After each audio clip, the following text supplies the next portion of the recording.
Is it? I don't know what it's doing. Go away, you intro thing, you. There you go. I think it's gone now. There you go. All right. Welcome, everybody, to Keep on Collecting. Us trying to use technology. It's very interesting. And welcome, Deano. Thank you very much for joining us tonight. Yeah, thanks for having me. It's definitely fun hanging out with you guys. He's really it's really early over there, I know, so we really appreciate you getting up at that time. I'm usually done with the gym by now, so it's not that early. Well, maybe you're missing out on some gym time. I don't know. I take the weekends off now. Oh, are you? Ah, okay. It's your rest time. Yeah. You're just drinking coffee, are you? Getting ready for the morning. Definitely. That is a must. Coffee is a must. Well, for sure. Well, I was asking Andrew, like, what are you going to drink? He's like, I might just have a tea. And I'm like, man, like, normally we should be drinking alcohol, but it's just, I don't feel like it. I feel like a water. That's all. Yeah. Isn't it? It's Sunday night for you, right? Yeah. Correct. Can't get too. Yeah, you have to work tomorrow. You can't be drinking. Yeah, well, can't be we're Australian. We drink all the time. Oh, is that right? Is that how that works? I'm just going to get the chat up here. Let me go through that. A lot of new names I've never seen. Oh, really? A few names. I shouldn't say a lot, but a few names, yeah. Okay. We've got Nate, the Retro Tinker, saying, evening, everyone. G'day, Nate. And we have the Turtles toy box. Evening, sir. G'day. We have Scree. I think there's supposed to be like Restream doesn't tell you. It just got face blue, wide eyes. So I think that's supposed to be an emoji. Oh, is that the emoji? Yeah. Okay. Scree hasn't actually typed face blue, wide eyes. But thanks, Scree. We have Jules. Hello, g'day, Jules. Thanks for joining us. We've got Velo. Hello, Velo, all the way from Finland. Sneezy hello from Helsinki. Oh, g'day. Oh, you're feeling a bit sick, or is it just like hay fever? That's no good. Yeah, well. We've got PGM. Hey, Pete. Welcome to CNN. Is that what the countdown looks like? It sounds like CNN, does it? CNN, no, geez. Change it to Fox. Yeah, coffee is a must all day, not just one. Yeah. Yeah, that's a good call. Nothing wrong with a good cup of tea. That's true too. You prefer coffee or tea? Nothing wrong with a cup of tea, I think he's saying. Yeah, tea at night, coffee in the morning, but tea at night. Yeah. Oh, yeah. Switch over to tea. Yeah, there's got to be a point where you can't keep drinking coffee. Maybe in the afternoon you have one. That's about it for me. Well, I don't know about you, Dean. I'm a coffee snob. I only like baristed coffee. Oh, really? Yeah. My wife loves instant, and I go, no, I can't drink that. That's big swill. No. Yeah, I don't. I mean, I do the coffee pot, but I can't do instant coffee, like putting the grinds in a coffee. The instant one. That's what my wife does. Yeah. I'll do that. Yeah. Nah. I did when I was growing up. That's what it was all like Maxwell House. Like today, I don't think I could do that. If it hasn't got a little love heart pattern on the top in the foam, I'm not drinking it. Oh, that's hilarious. Oh, Andrew. So you have to go out when he comes to visit, Dean. You can't just like make him a coffee at home. You got to go out, you know. So you can't just if you're in the middle of a video or something. You can't go. Yeah. Oh, let's just get a coffee and come straight back. You go, oh, let's go out. You know, get the wallet, the keys, and drive. Yeah, and come back. We've got Dean. We've got the other Dean from Hey, Dean. G'day, Dean. How are we all? We're going good. Screez is saying no, I didn't type all that. No, you did, my friend.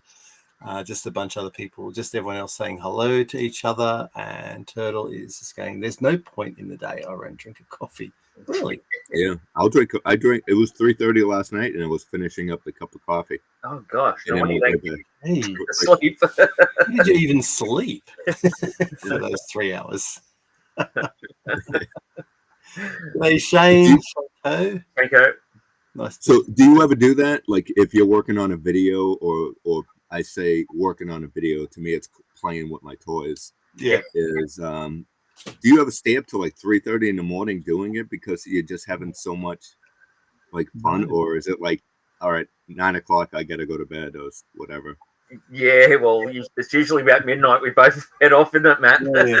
There has been the odd occasion where I've got in here late, and I just thought to myself, I'm getting a little bit tired. I might lay on the floor for a little bit, and I started to fall asleep on my toy room floor. Oh yeah, I've done that. Which is not a bad thing, but it's a bit weird. You know when if you watch my video from like the beginning to the end, and if you see at the end, it almost seems like I'm kind of like been drinking a little bit, which I don't really drink. Yeah. That's when you know I've been working on a video for like 6 to 8 hours, is because I'm just like so tired that I'm slurring my words and stuff.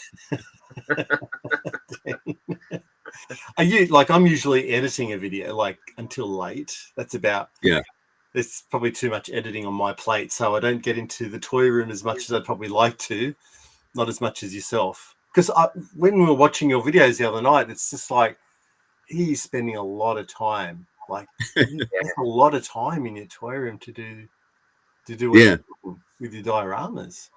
Yeah, it's fun though. It's a way to play with your toys and have a scene set up that you can just stare at and just imagine what's going on, and just it's just a lot of fun.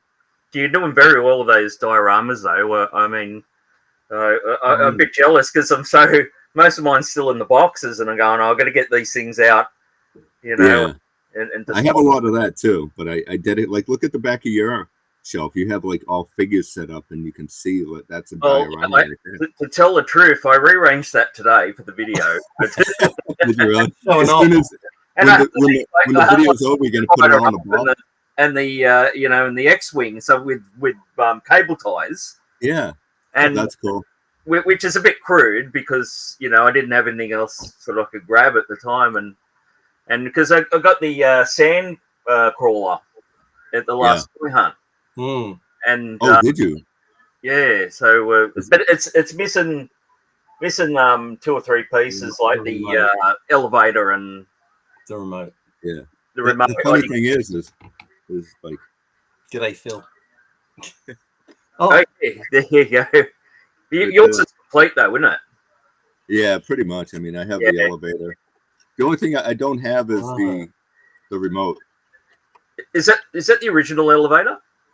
Yeah. Yeah. Okay. Yeah. I just don't have the stickers either. There's no sticker in it. I do have it. Has the ladder. It has the ladder.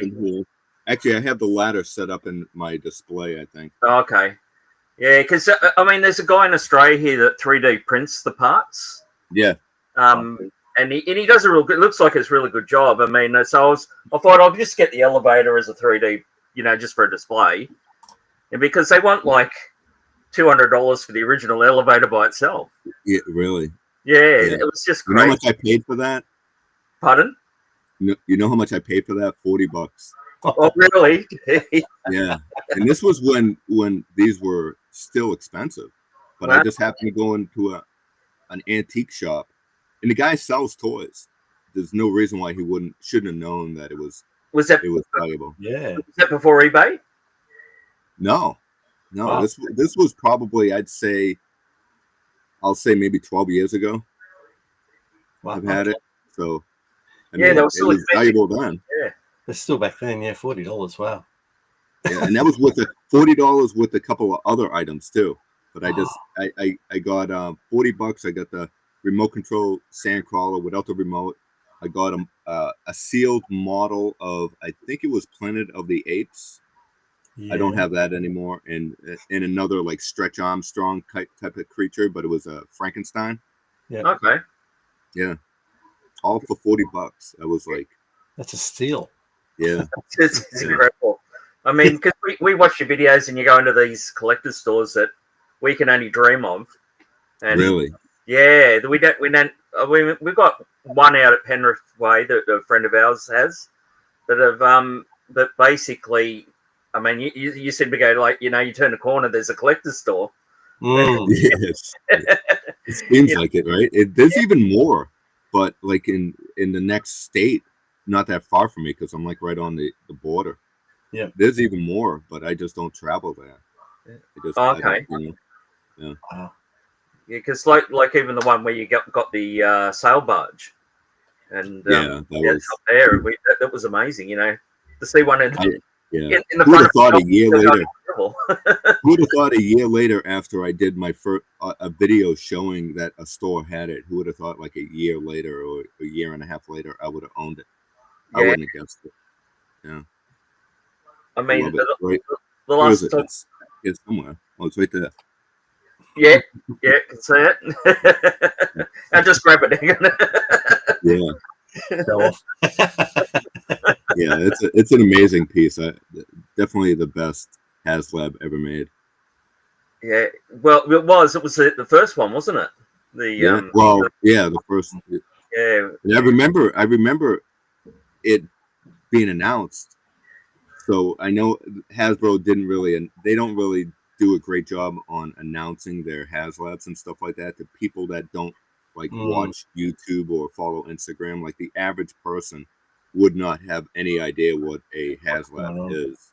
Yeah, but I knew about it, and $500 at the time was like, my daughter was young, and I don't even, what was it, 2005 when it came out? Maybe I don't know exactly. Could have been 2010. But anyways, my kids were little, so I was like, I can't spend $500, but I can spend $2,000 when they're older. Yeah, well, we didn't. Well, being international, we didn't even get a look in. They just sort of like capped it to the US and Canada, I think. Yeah. And unless you knew someone, you couldn't get it. But that'd be interesting if they did reissue it, but to people outside of the US. Well, there was a rumor. I remember reading there was a rumor they were going to do it in a different box art. So, like, really, to make it different to the HasLab box and reissue it. I don't know why they. I know they want to keep it special as it's a HasLab, but you think once they made all the tooling and actually produce it, that they just keep on producing it because they probably sell 1 million of them. Yeah, I guess I would give them a pass if they said we're gonna reissue the Cantina because it was our first and not many people had access to it or really knew about HasLabs at the time. So I guess I would, it's not like I wouldn't like go out with a picket, and start picketing and saying no more Hasbro. They're re-releasing HasLabs. It wouldn't bother me to that extent, but I like the fact that it's a short window. If you get it, if you miss out, you miss out. I understand. I kind of like that a bit, because then you get into the fear of missing out. Did you buying stuff that you wouldn't normally buy? Did you back the drop ship? The No, I don't collect.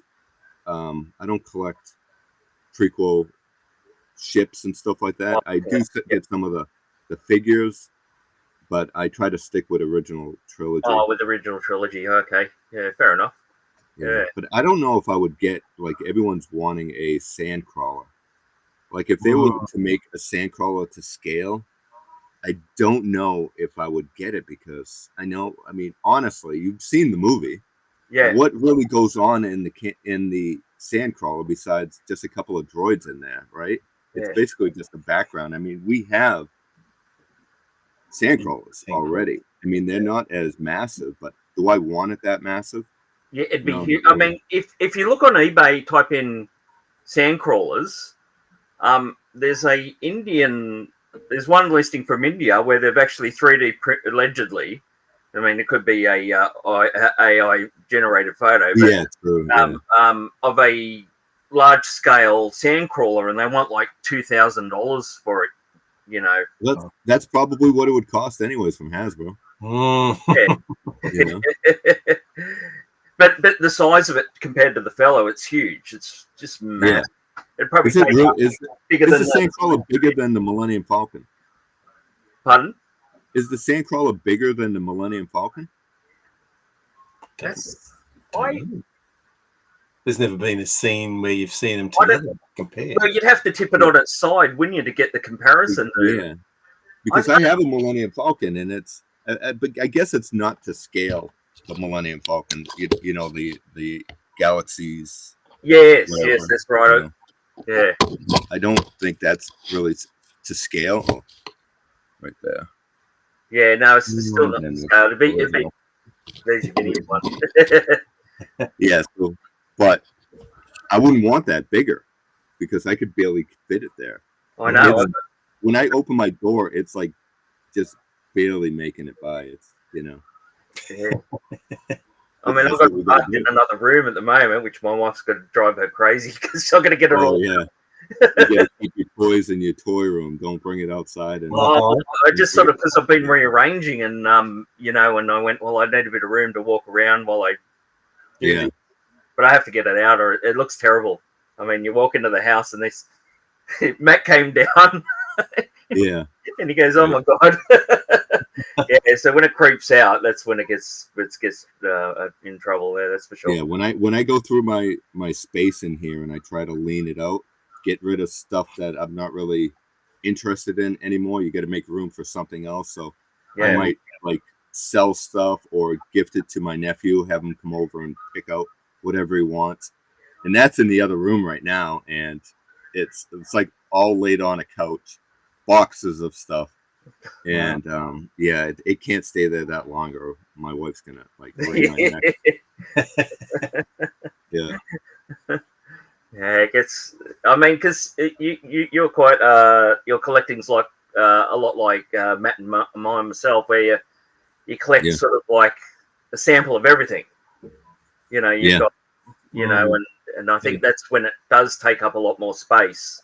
I mean, you see a lot of people with they just either Star Wars or Motu and it all looks nice and neat because that's all they're collecting. But when you want like everything, it gets harder, doesn't it? Yeah, I'm kind of backing off on that a little bit.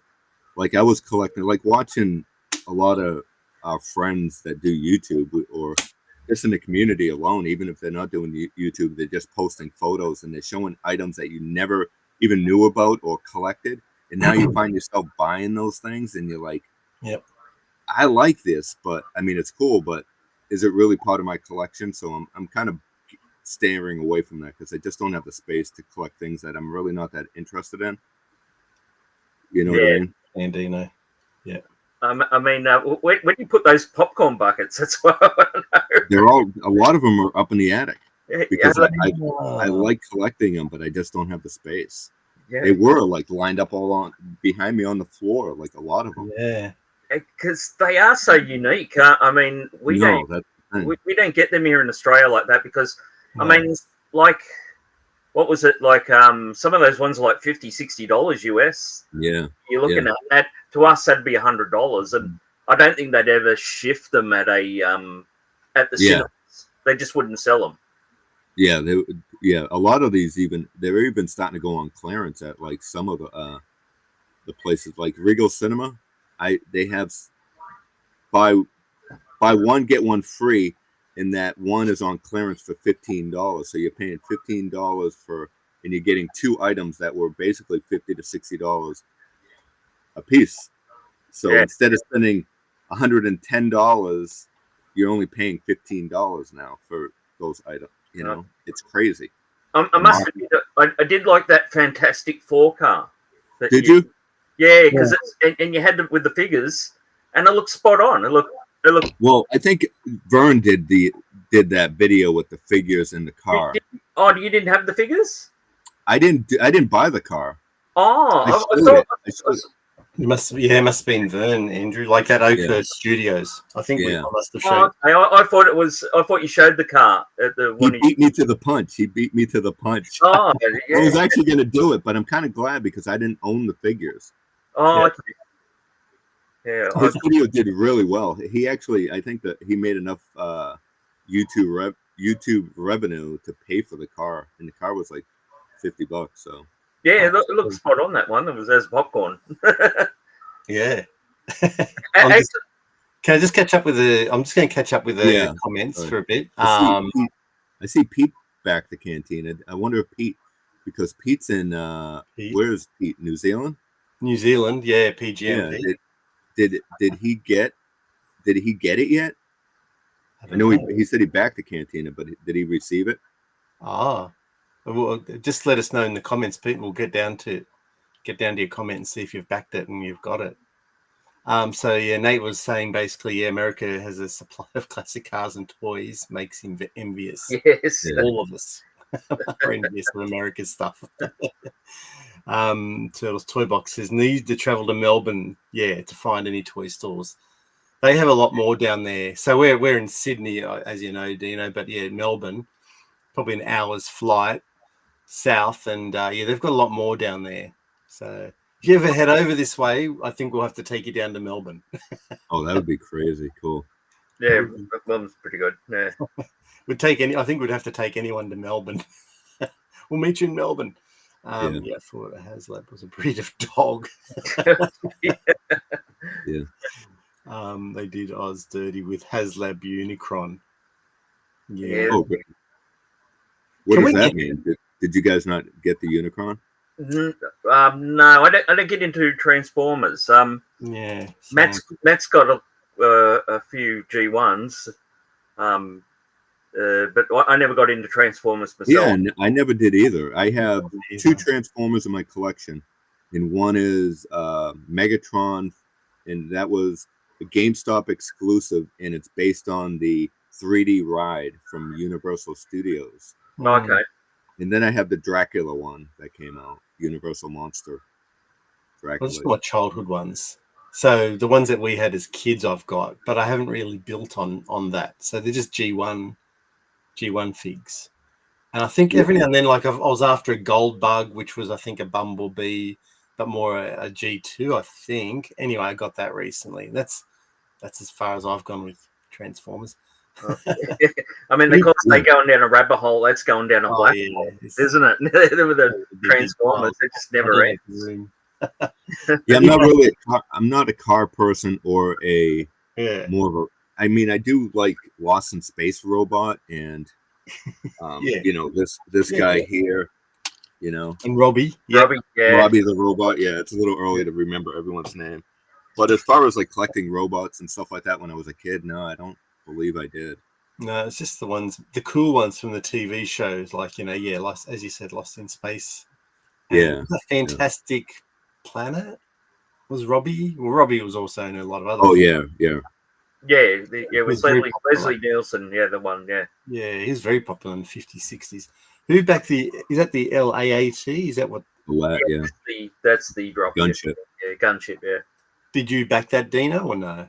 No. Like I said, I don't collect vehicles from the prequels. At least I don't anymore. Maybe when it came out originally. I mean, because we had like when Episode 1 came out, we were buying everything.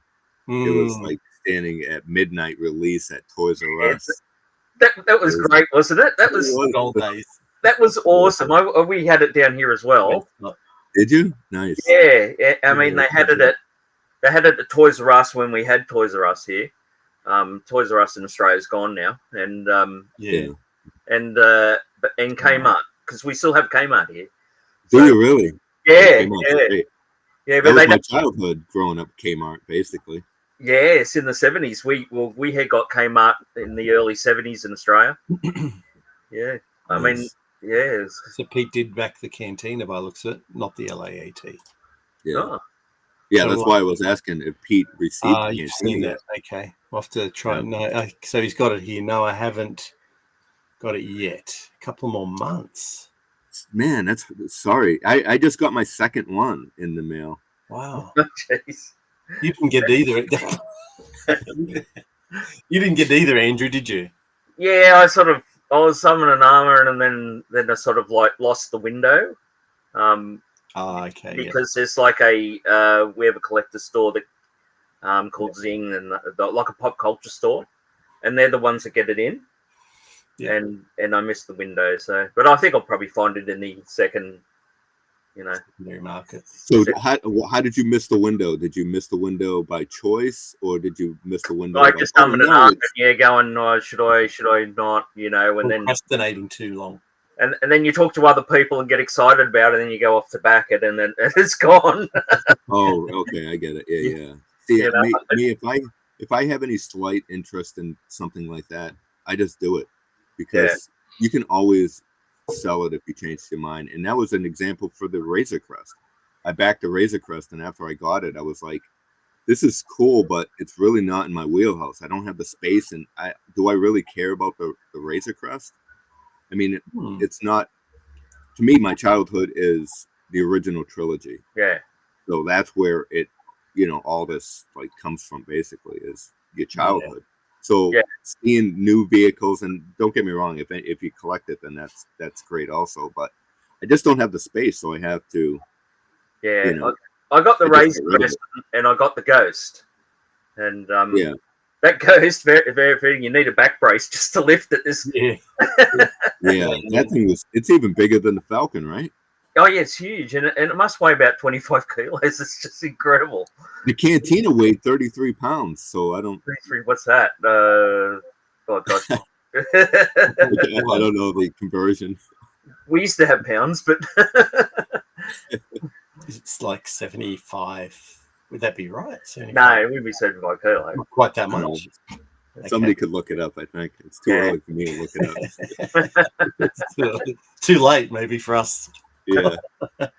Ian says good morning or good evening, but you're not late.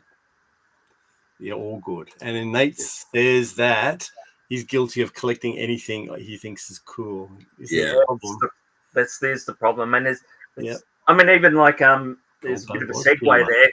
We come across. I think Matt might have sent you a picture, and did you come across these over? I've seen it, but I didn't grab one. I haven't I've only seen an ad for it, and they're all sold out. Oh, that's cool. Yeah, I would definitely pick that up. I have the ET one. Oh, the ET. I haven't seen the ET. I just saw this, and I got Matt one and myself one, and the packaging's great. Little people are just but the detail. He's even got the little scar on the head. Oh, does he really? Yeah, he's got the little scar on there. See the scar? Yeah, I see it. Yeah, I thought that was really cool. It was just a bit of a fun one. And I just wondered if you'd seen it over in the States, but I only saw it like an advertisement online. Like, I don't know, but when I went to it, I think it was sold out. If I saw it in store, I'd pick it up for sure. Okay, because I mean, we finally got our the Jaws game. That took ages to come down here. When the NECA. Yeah, the next one. Yeah. We only just got it this month, didn't we? Yeah. Really? Yeah. What was the It was due May, and it must have been delayed. What's that? 4 months? Yeah. Yeah, NECA. I have a lot of things on pre-order. Well, not a lot. I have a few items on pre-order, and they just keep getting bumped. And one of them is the from Entertainment Earth, the American Will for London 2-pack. I already have it. I found it in store, but I won a contest. Somehow I made a comment in Toy Shiz's video, Toy Shiz. Yep. I left a comment. I won. I think it was like $100 gift card from Entertainment Earth. So no, it might have even been a $200. It must have been a $200 because I got the Mezco Beetlejuice that lights up. It has the Ferris wheel on his head. It has all this stuff, but it just keeps getting bumped. Same thing with the American Will for London. It just keeps getting bumped till now. It's November. Wow, when they're coming out. Well, when we did finally get that Jaws, we Matt was down and we started doing pictures like. Oh yeah, that's cool. Yeah, we put the Aquaman on it and knock it around. Do you play around with AI at all? I like it. Yeah, we had Matt had to go at it. With this. So if you send the picture to the AI app, and I know AI is scary. Trust me, I'm wearing the Terminator shirt. I know it's scary, but it's fun. It's another way to play with your toys. So taking a photo of that, you can have Aquaman riding it on the Super Friends. With the bat bite. Remember the? Yeah, exactly. He's gonna have the bat spray. You could have it like AI say, have Batman turn around with bat spray, spraying Jaws or Bruce. Do you use is it? How do you say it? Knock knock. Yeah, knock knock. Yeah, Knock knock knock. that's Yeah. I've tried it a few times. What's that? I tried to use it today, and it didn't quite do what. Like you've got to put a description in on. Like it was my Magnum PI Playmobil, and I wanted him to kind of. I took a picture of him, and then I said I want him to look away from the camera, and I want his head to turn. You know, how he kind of goes and he does his eyebrows at the end. I want him to do that, but he kind of looked grumpy, and he's like, yeah. I'm like, that's. Yeah, it doesn't always work perfectly, but it's still fun. Again, it's like it was and when I did my I think it was my 10,000 subscriber video that I just put out like the beginning of September when I went and saw Jaws, and I took a few photos of me, and I said put Jaws in the photo, and they put a shark on like in the parking lot, like, and it was coming at me like gonna bite my neck, and I was like, this is amazing. This is so much fun, you know. Is this Mike? He says Mike said on the stream he's getting his HasLab Cantina in October. Is that Mike? Usual Mike? Oh, Usual Mike. Probably Usual Mike. Must be Usual Mike. That's the only Mike I know. I love my G1 Transformers. You've got them as well. Okay, Nate. You do. Nate has a very eclectic collection as well. So he understands. I've only got my childhood G1 left. Yeah, see? Yeah, and just sold the rest. Yeah, same. Well, I almost envy some of the collectors that only collect like Star Wars or Transformers, because then they can really like get everything and just have it neatly. You know, we have to just like kind of like have a little section for this and a little section for that. That's right. It was like our collection's like swiping left, isn't it? It's like next. Well, we could be lucky like G-Force. G-Force just hopped in. We could be lucky like G-Force and have every room in the house with some toy. So there you go. So Dean is saying that in Australia, Cantina is due November. So that is still a couple of months away for us as well. So we do seem to like the like we just got the Fright Zone last week, but someone like Chris Miwa got it probably about a month ago. I think he did a video. He got it through a shop. They seemed, I don't know why the distribution was like the way it was, but they seemed to send it to places like retail shops, and then whoever ordered through retail shops got their orders. Yeah. And then Mattel sent it to, I guess, people like us who ordered directly through them. So Hasbro does the same thing. Hasbro, you pre-order something, and next thing you know, you're finding it in stores, or like the Disney parks already have. Like, I'm one of the last people. I think, hopefully next week, I'm going to have the Star Speeder 1000. But they were selling them in stores, and a lot of people have already received it. Yeah, that was the Disney park thing, wasn't it? The big the trilogy. Yeah, Ian. Yeah. Ian, you just love Chewbacca's, don't you? Yeah, hammerheads. Yeah, just collecting nothing but hammerheads. And he's got Goonies. Okay, did they do Goonies? People, I didn't know they had a Goonies set. No way. When did they do that? Ian, I love Goonies. I'll have to look into that one. Yeah, I watched a video unboxing those figures. I'm gonna look that up. Yeah, you're gonna go. That's a scary thing. Is shopping while you're live streaming. What would you collect, Deano, if you were forced to collect one, or maybe even two, but one thing in your, like, can you make a choice and go, I would collect it? I would probably collect Kenner. Oh, okay. Kenner. Maybe Mattel. It could be either Mattel or Kenner if I could collect one thing. Does it work like that? Is there people that collect like that? Like, I only like Mattel stuff, so they own. I wonder. That would actually make things easy a little bit, right? But it would be hurtful because I have a lot of good Mattel items. Like, I love the $6 Million Man. I love my Kiss Mego dolls. You know, the 12-inch Mego dolls. I think they're 12-inch. Yeah, they're 12-inch. I mean, I don't showcase them a lot, but that was my childhood, you know? Yeah, those ones back from the 70s for sure. I'd have to get rid of my Shogun Godzilla. You know okay, what I mean? I'll buy It's that. like, Can I buy that? yeah. You know, something, the crazy thing is I used to do a lot of yard sailing, you know, when the kids were little, and we just try to lean out our toys or whatever. That Shogun Godzilla was at one of my yard sales for sale. Right? Could you imagine if it sold? I would be like devastated now. Yeah. But I had it at like, it's a kind of a ridiculous price today because it's so expensive. I think it's what, like $700 in minty condition.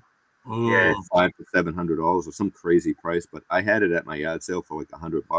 I was like, if somebody wants to pay $100, they can take it.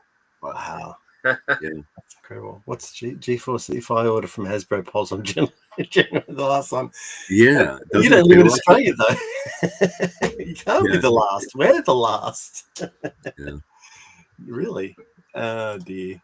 So I'm curious, when you watch like videos like and seeing people unbox it, we'll talk about like the video I did with lighting the cantina. Does that excite you? Is that something you would do with your set? Would you go to that extreme and set up lighting? I would. Yeah, I forgot the time. I loved it how you lit the little fireplace in the throne room. That was great. That was awesome. And that was just with little lights like this, you know. Yeah, that's just a little battery. I mean, it takes like a matter of seconds to set it up. Yeah, that was great. Yeah. I don't know how you find the time, Deano. You seem to. You stay up till 3:30 in the morning. That's what you do. You create time. That's the thing is sleep is overrated.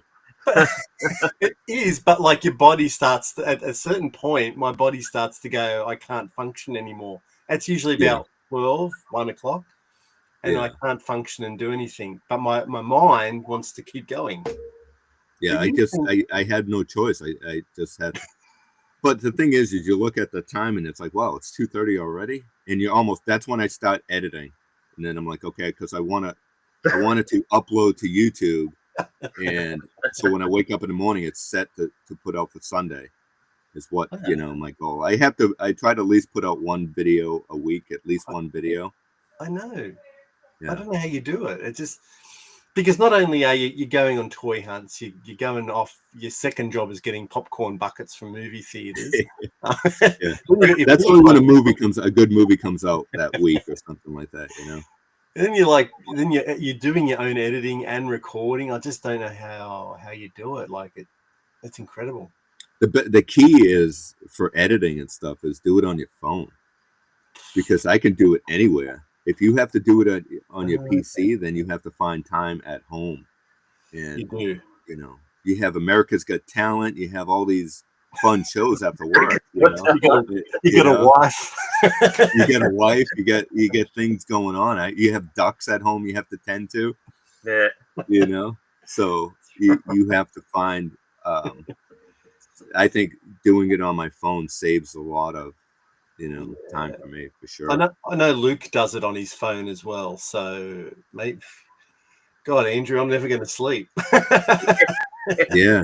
I'll be sitting on the train going to work. Let me just edit. Got no time. Well, that's the scary thing too, is because when you have an idea at work or out in public, and you're in like I'm editing videos or editing like shorts as I'm walking down Target. Like I'll stop in an aisle and I'm editing and writing the description, and as I'm walking out, it's uploading to YouTube. Dedication, Dean, and this is why we've only got 2,000 subs, and you've got 10,000. Almost, I'm close to. I'm hoping I'm close to 11. You are. It's crazy. I'm having a good time. No, well, this is it. You are, and it comes across in your videos that you're having a good time as well. You know, just Well, that's why, like, when I'm editing, it's another way to play with your toys and to, I mean, it's not for me. It's not about the numbers and YouTube and stuff like that. It's like I just found something cool. Let me show you what I found. You know what I mean? It's like everyone I consider. I get excited. Like I tell my wife, I'm going to hang out with my buddies from Australia. I mean, where else am I going to say something like that? Not in the real world. This is the YouTube world where we're all friends from around, it's amazing. And when I see something in the store, I want to show you. You know, because if I'm excited about it, then chances are somebody else out there is. Well, especially love those Halloween ones. I mean, because we don't get those. Yeah, amazing. We don't get any. Well, they got a one little shelf at our version of Home Depot is called Bunnings here in Australia, and oh, really?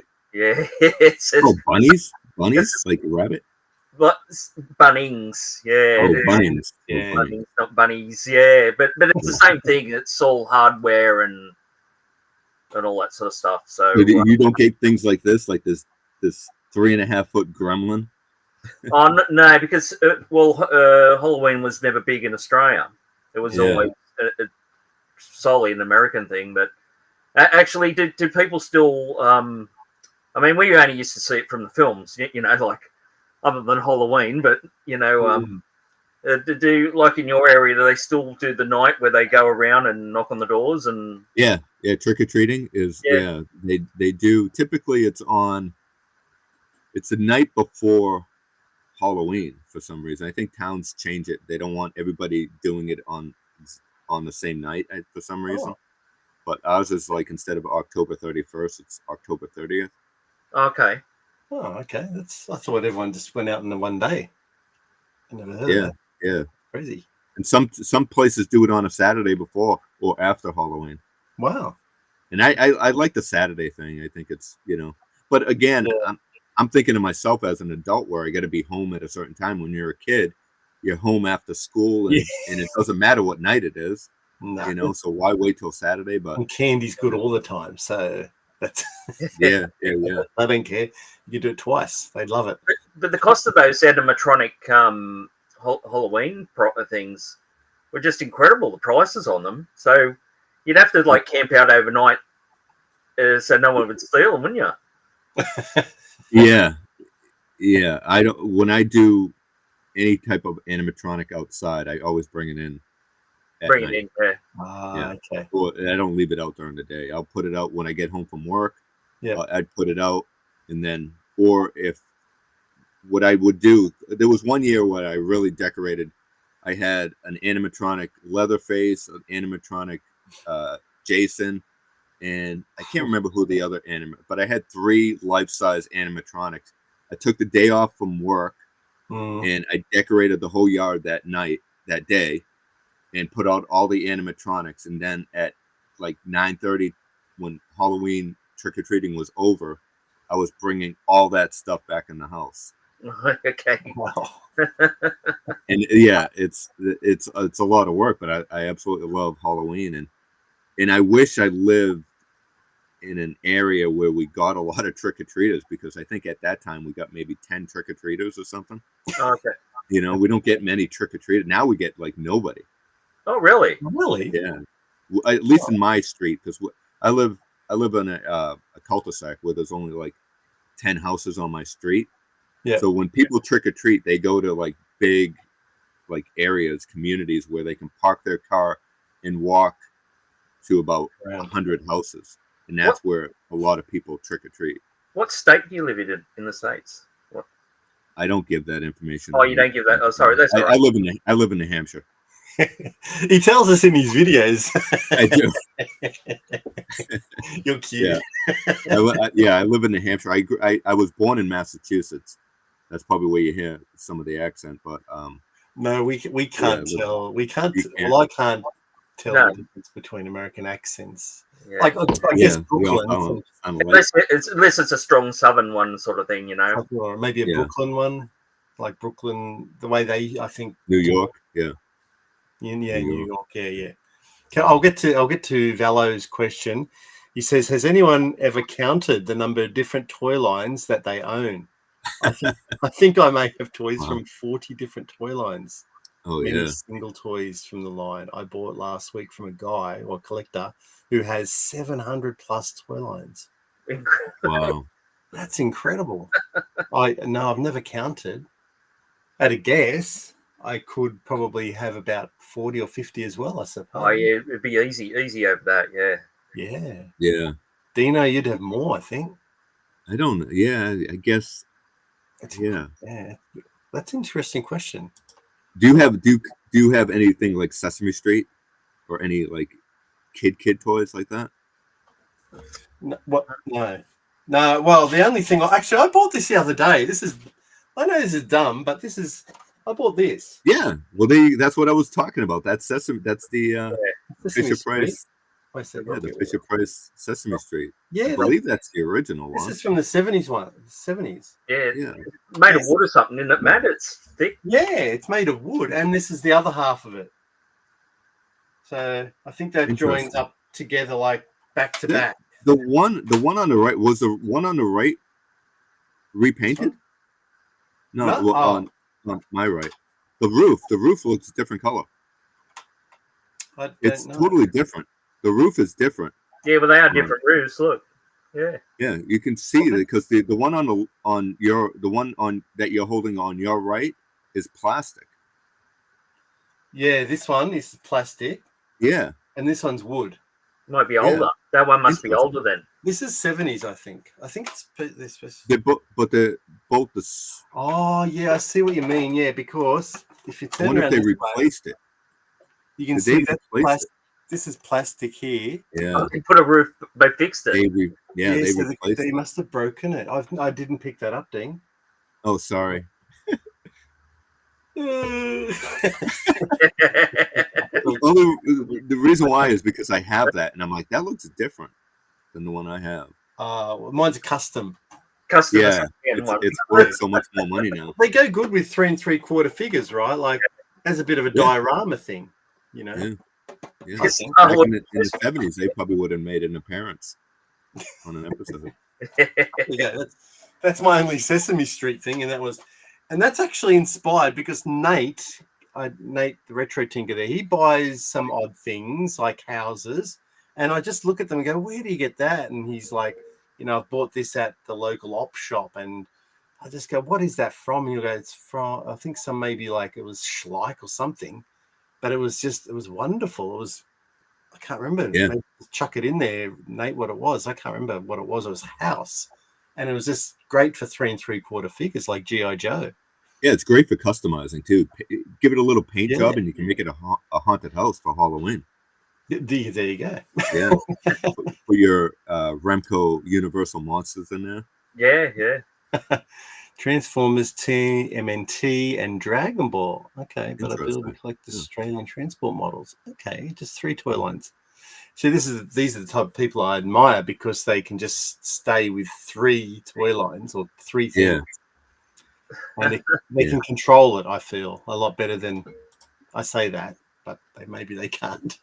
Yeah, we see things shiny, we need to have it. That's right, we're like magpies. Do you have magpies in America? Yeah, meat pies. Yeah. No, magpies, a bird. The bird. Bird. Black and white birds. No, I don't think so. They're almost as big as a crow. So crow may be say that big, and a magpie might be just a bit smaller. But very. I think I've only seen that on like a Bugs Bunny cartoon or something, like one of those type of pies where the bird actually comes out of it. Right. Oh, these birds actually swoop down and attack you, but yeah. Oh, really? Yeah. There's a lot of crazy animals in Australia, right? You get kangaroos punching people. I'm going to have to show you. Yeah, I can't get it up here, but I was watching something from the 80s, and there was a kids' TV show, and this wrangler had a big red kangaroo. Now it was standing on its hind legs, and it had its arms and just hugging this wrangler, looking at him in the face. Anyway, there was a guy dressed up he's called Marty the Monster, and he was dressed up in like a monster outfit, and he was stirring the crap out of this kangaroo and trying to invoke this kangaroo to attack him, and he did. So he was getting upset, this kangaroo, and he was trying to get on his tail and get his legs and hit the wrangler, and the wrangler's calming him down. Give him a piece of bread. Calm him. He's eating this bread, calming down. But this little guy in a monster suit kept poking this big red kangaroo, and he grabbed him with his 2 big arms, like they're just muscular. You can see the definition in their bodies. And he just grabbed this guy in a costume and dragged him down to the ground. And this wrangler's on top of the kangaroo trying to pull his arms off him and going, Really? "Oh, someone get some bread! Someone get some bread!" Do they have claws? Do they have claws? Yeah, they have. Yeah. Yeah, they do have claws. Yeah, I think I don't know whether they got 3 or 4, but yeah, they got claws on them. I did get kicked by one when I was a kid. We were at a Oh, really? I would have been about 4 or 5, I suppose. One kicked me about 6 feet into a ditch Really? at one of at the zoo. Oh, wow. That wasn't a red, that was a brown. Because they have them around. We have something called the reptile park just up the road, and they have them wandering around. And they give the kids a little bag, a white bag full of pellets, and the kids, ooh, and give these kangaroos some pellets, and they eat them. But sometimes the kangaroos can get a little bit feisty, and they might grab a child or kick a child or something. They might just grab a child and and put it in its pouch and bounce away. That's crazy. I'm taking this one home. I'm amazed at some of the I see people actually punching, boxing. They used to, yeah. So it's like a sideshow thing. They used to box with them, but I don't think they don't allow that now.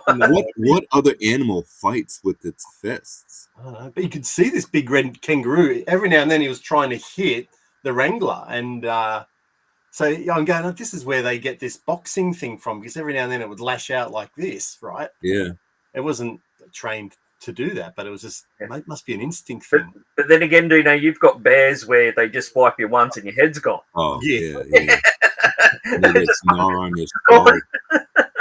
Yeah, like that movie Cocaine Bear. Did you see that? Yeah, I definitely I saw that. That's I was gonna hilarious. make a custom cocaine bear. I found a bear from, I think it was from a Rock, the Rock, Dwayne Johnson. I think it was a movie he was in, but they had a bear, and I was like, oh, I can make a custom cocaine bear with that. I never ended up doing it, but yeah. Was it the film? Was that the Leonard one that they did with? It was a comedy, right? Well, it was more of a comedy, right? Oh, okay. Yeah, it was comedy. Yeah. So I'm just going to get into retro-ing and actually having it slowly spreading through Australia. It is actually. Yeah. It is sort of getting bigger, but I just won't take off like it does in the States. Not like American. I've had people knock on my door. They want trick or treating. Oh, here we go. The bloody Mormons. Jehovah's Witness. Yeah. Of course they were. It would have been cool to have Halloween as a kid. Yeah, it was just because when we grew up, we watched things like E.T. and they have that Halloween scene. And, yeah. You think, oh, that'd be awesome, and that's what it's like basically in areas where I was saying bigger, a lot of houses on streets and stuff like that. It's kind of how it is. You drop the kids off and just a ton of people will walk it. But it's normally not during the day. It's usually once it starts getting dark. Yeah, almost, Nate. Just I think if you pushed them, if you had the 3 3/4 a little bit more in the foreground and them in the background, they would look like they more fit with each other. They're Sylvanian families into a G.I. Joe frat house. Yeah. That's the one. I was very jealous of that. That was an awesome house. Just watch out. RT, and I'll come around your. Oh, that's Retro Tinker, and I'll come around your place dressed up in a white shirt and a black tie and black slacks. Oh dear. I'm sorry. I'm just trying to catch up with the chat. Yeah. Make it taking this. Yeah, crows on his soup if you mess with them first. Yeah, magpies. It's just because they have breeding season.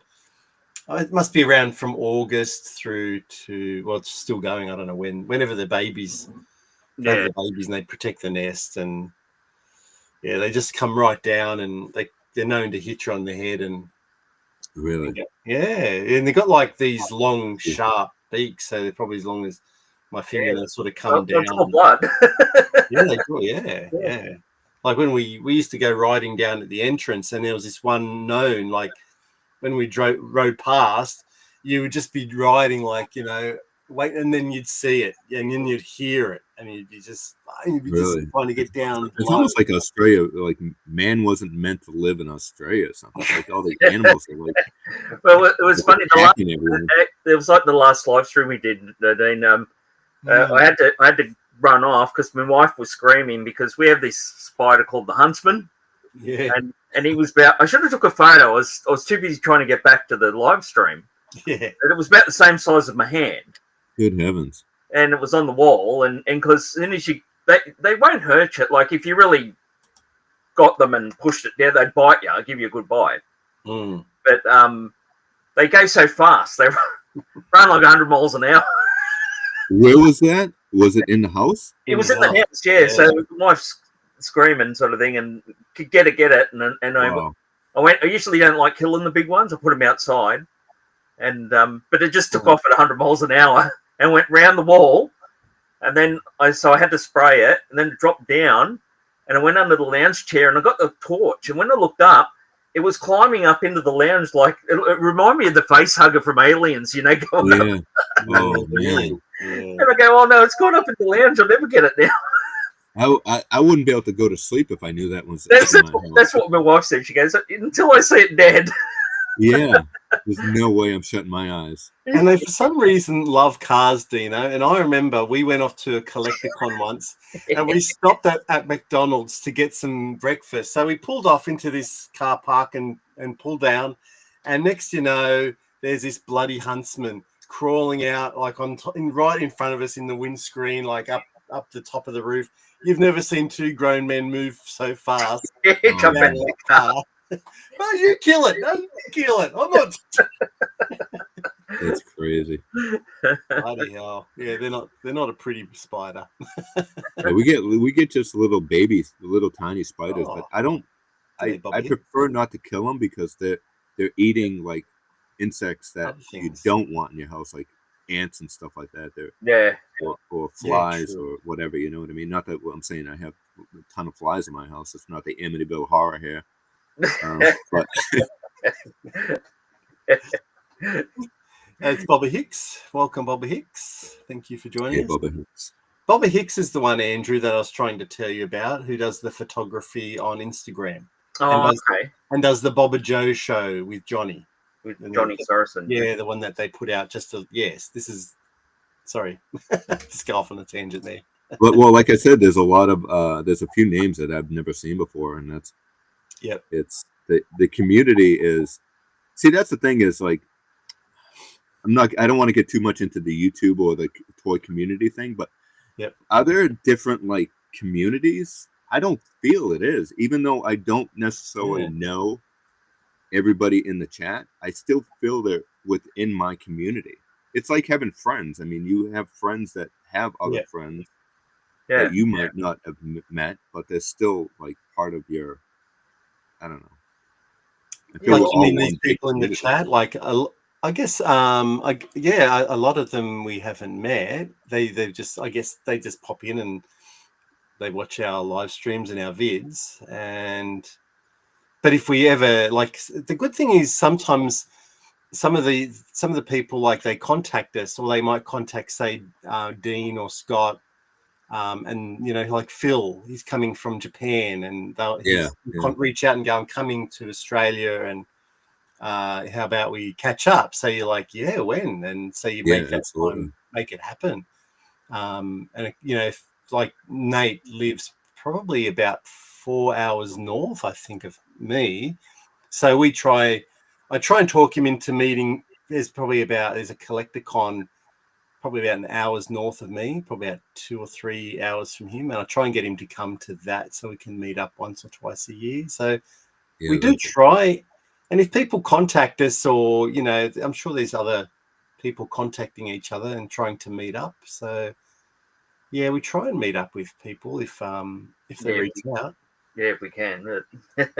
It's always cool to meet people, and there's some people who go a little bit incognito, like they come here, they come up to the Collecticon and go, oh, hello, I'm such and such, and you go, oh, okay, I know who that person. Yeah, right. Yeah, I'm bad with names. I would have a hard time. See, I can see like their YouTube name, but I don't know like their real name.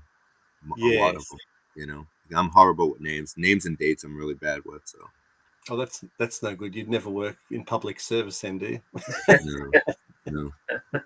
Yeah, no. I used to be a bouncer too, and I'd keep checking the same IDs every week. It's like, don't you remember me? Nope. Oh, Dean, that's a shocker. I was going to ask you, do you know, with Jaws, and they at the moment they're not releasing anything around Brody, right? Roy Schneider's character, for right? toy wise. I do have the Super 7 Brody figure. So they have released Brody figures before. Was that 3 3/4 one? Yeah, because I was looking, as you do, wander around. I went, oh, wait a minute, here's a Playmates Sequest DSV Roy Schneider, 5-inch. So, but he would have been alive. Yeah. When those. He wasn't alive when the Super 7 was made. Yeah, so I wonder I wonder why they're struggling to get Jaws figures made of. And NECA you saw the prototype of the NECA figure, right? Or maybe it was that you did. Maybe it was you had. They had it like if you go online, you can see it. He's got like the full uniform and everything. It looks fantastic.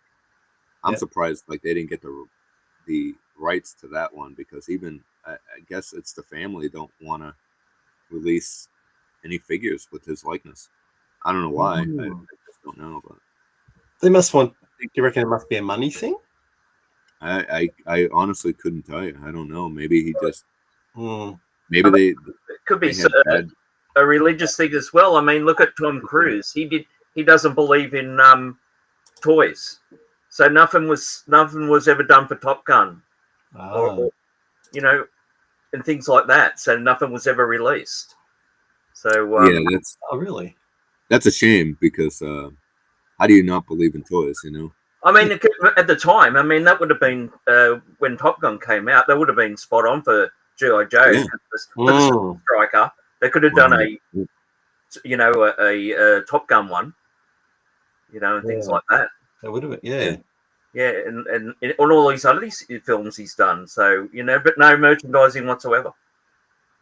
Yeah, I don't think I know of any. So you might be right. Well, you are right. Because I could never say that your information would ever be wrong. I've been known to have been wrong quite a lot of times.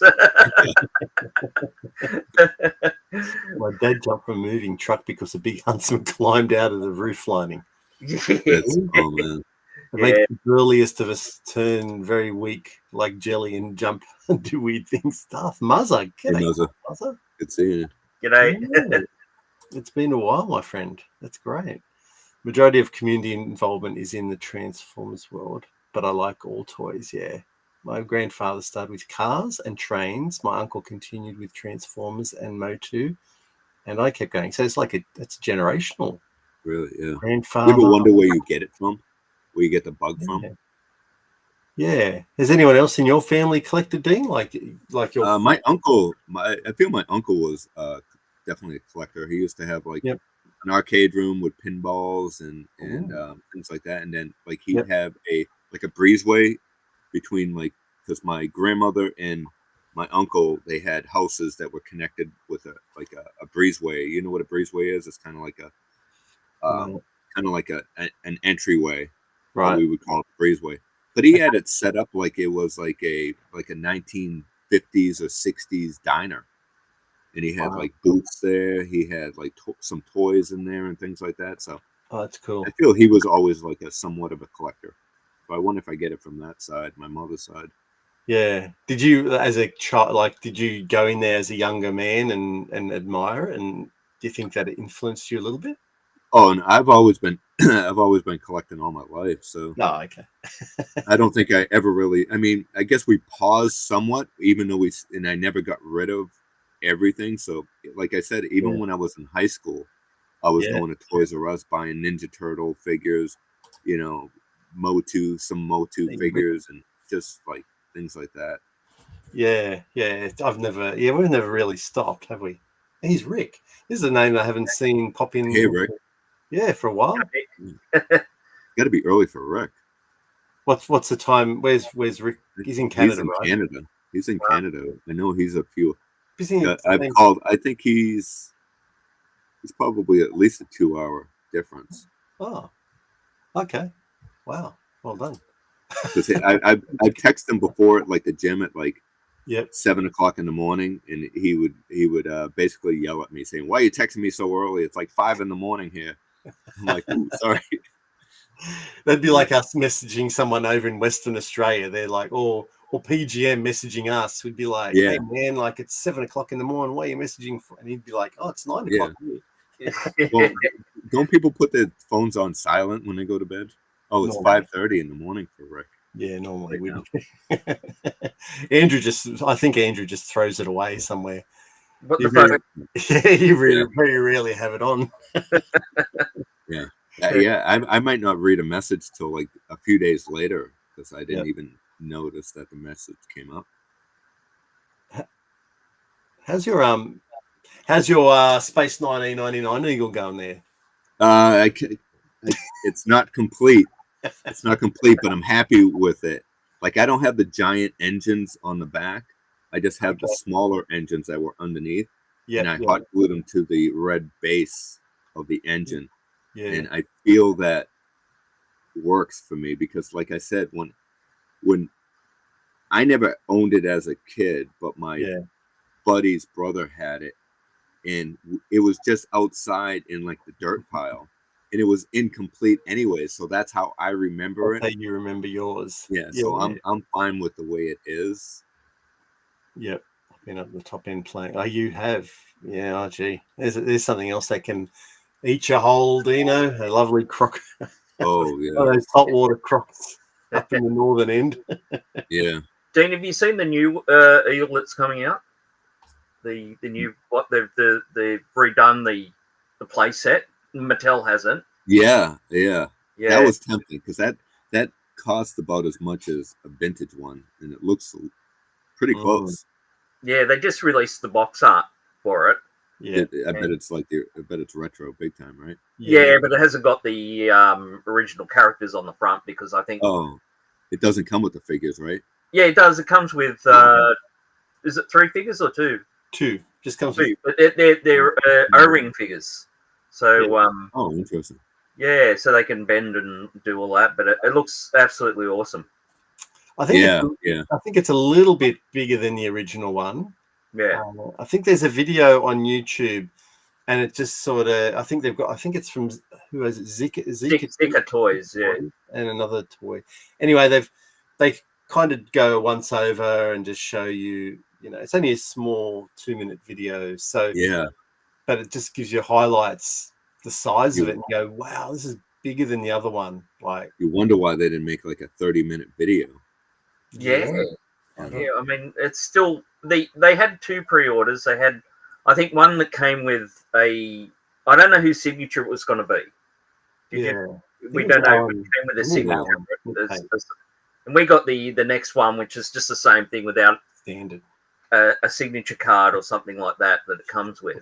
Yeah. And so you each backed one? Yeah. Yes. So when is it supposed to be released? You don't have it yet, do you? No. There's a delay. There's a delay again. Yeah.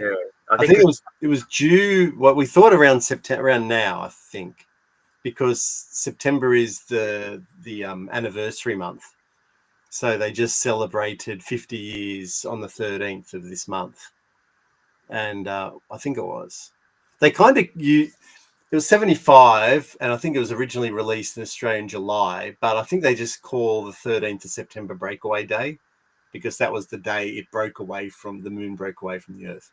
That's what they. Yeah. So it was due around that period, but it's been pushed back to the early next year now. So it's a bit of a shame. You know, I have confession. I've never seen Space 1999. What? Never seen it. Never seen it. Well, you need to be inspired, Dean, because look at this legend here, and look what he says. thanks to Matt and Andrew, I've been watching Space 1990 now, and now I'm starting to. Is it good? Is it? Yeah, it is. It's a TV series, right? Yeah. Was it before or after? Before Star Wars. Lost in Space. Oh, after. After Lost in Space, yeah. What's better, Lost in Space or Space 1999? Well, Space Night is more. The other one was like Lost in Space was done more for the younger audience, where this one was done for more of an older audience, you know. So, so it's a bit. It's like Lost in Space is more for kids, you know. Lost in Space is basically Gilligan's Island in space, right? It's exactly what it is. Gilligan's Island in space. Yeah, where the other ones have got a more scientific drama sort of thing. So it's quite good. Yeah, I'd say I say I'll have to give it a watch, but chances are I won't. It's on YouTube. I haven't watched any yet. I know it's on YouTube. The whole series is on YouTube. Yeah. Really? Why?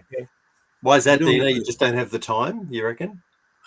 It's funny too because like a lot of like series a lot of series that are popular, and I'm like, oh, I should give that a watch, and I know I never will.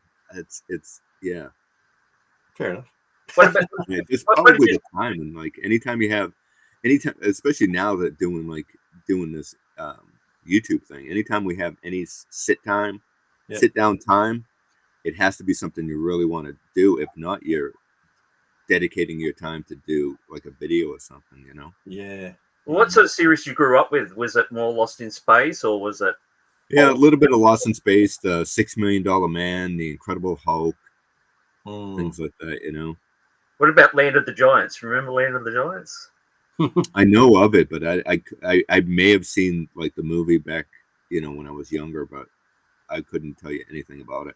Oh, okay. Yeah. Well, there was giants in it, right? Yeah, there were giants in it. It was old. It was 60s. Little people, either little people or big people. I think they were regular people like us, but they kind of went off and landed on a planet of the giants. Yeah.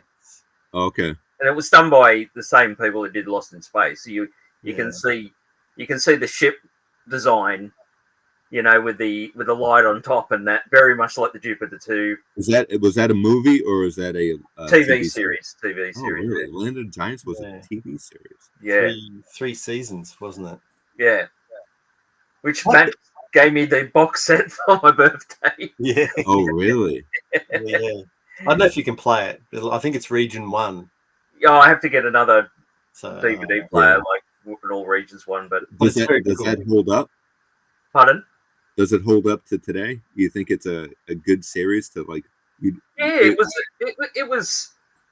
wasn't as Gilligan Island-ish as Lost in Space. It was a bit more serious, you know. And it was, in fact, in the time they said it was the most expensive series ever made.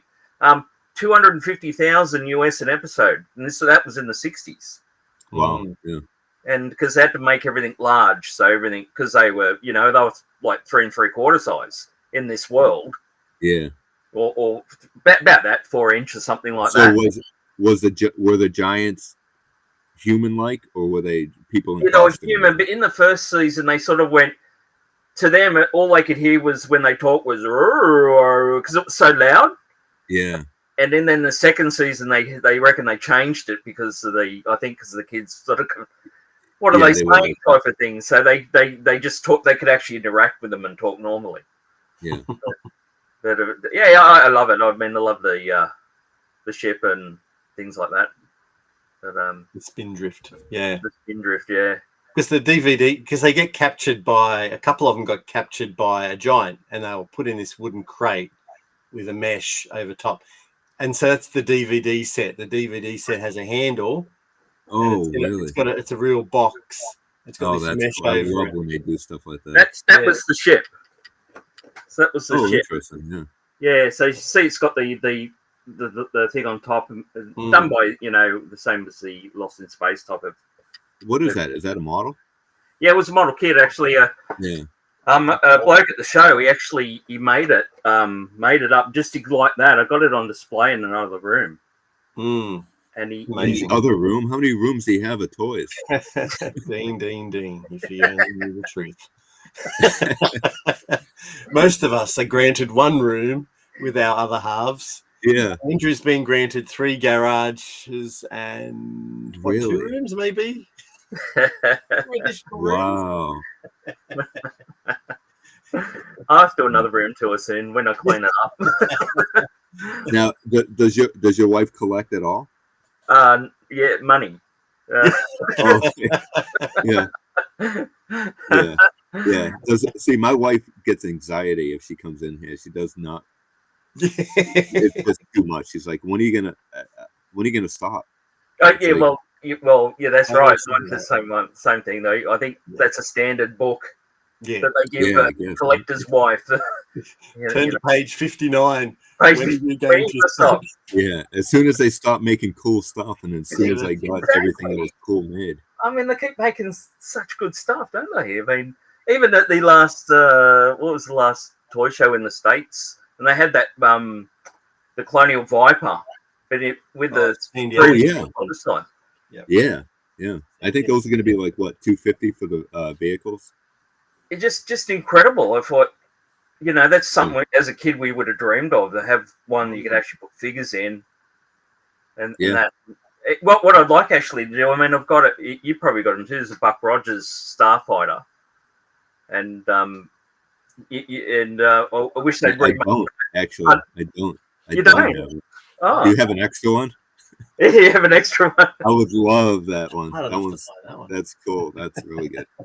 But what I said, if they redid that again, and something like Buck Rogers. I mean, I love that show, Buck Rogers. We grew up watching that. Yeah. I mean, Matt and myself, we watched Battlestar Galactica last night, and together, because we watch things. Even though Matt's up in the, he lives up about 2 hours away from me.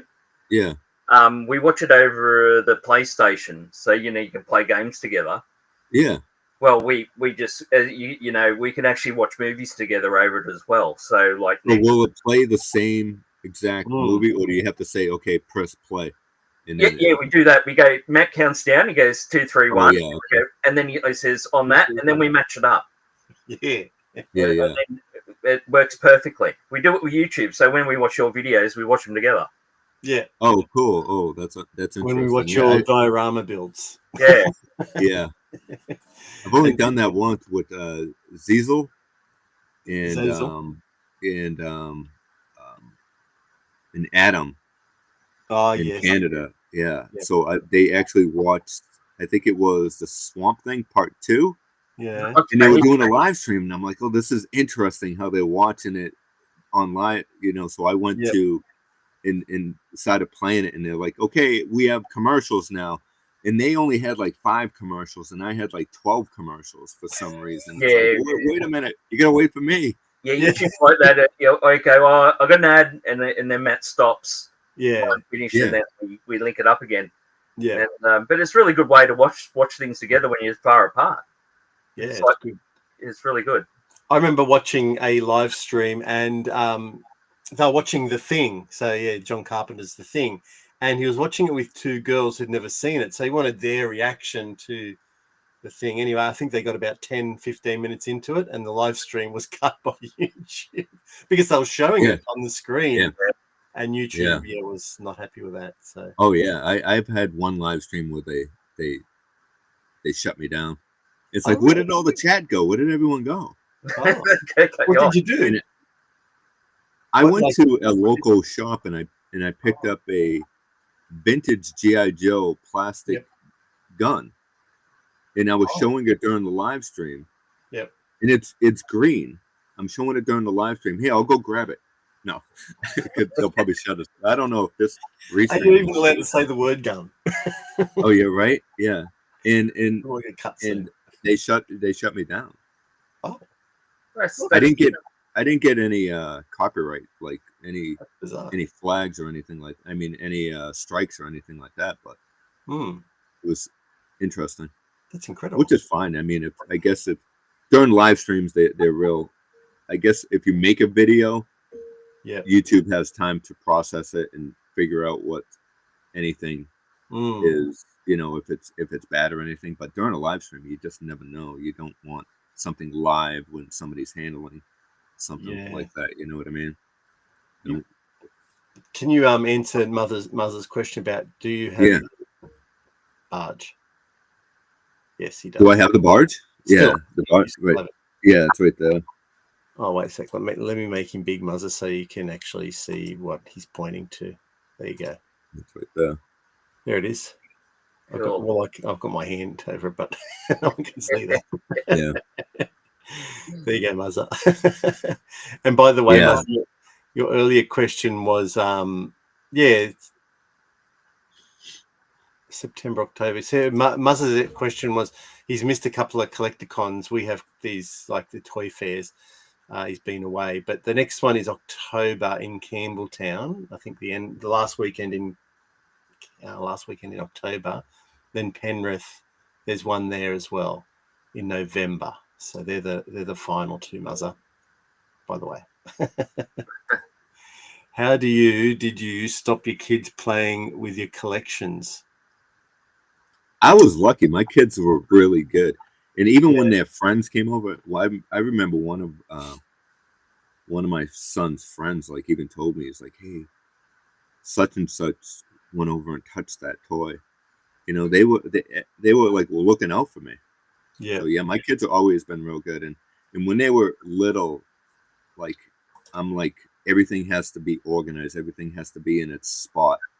So every night when they're done playing, okay, we got to put Scooby-Doo figures in this bin. Everything was organized, so I think they knew and appreciated that it's not just something that you play with and break. It's something you take care of. Mine was just stuck in a room. They knew they weren't allowed to go in there. Really?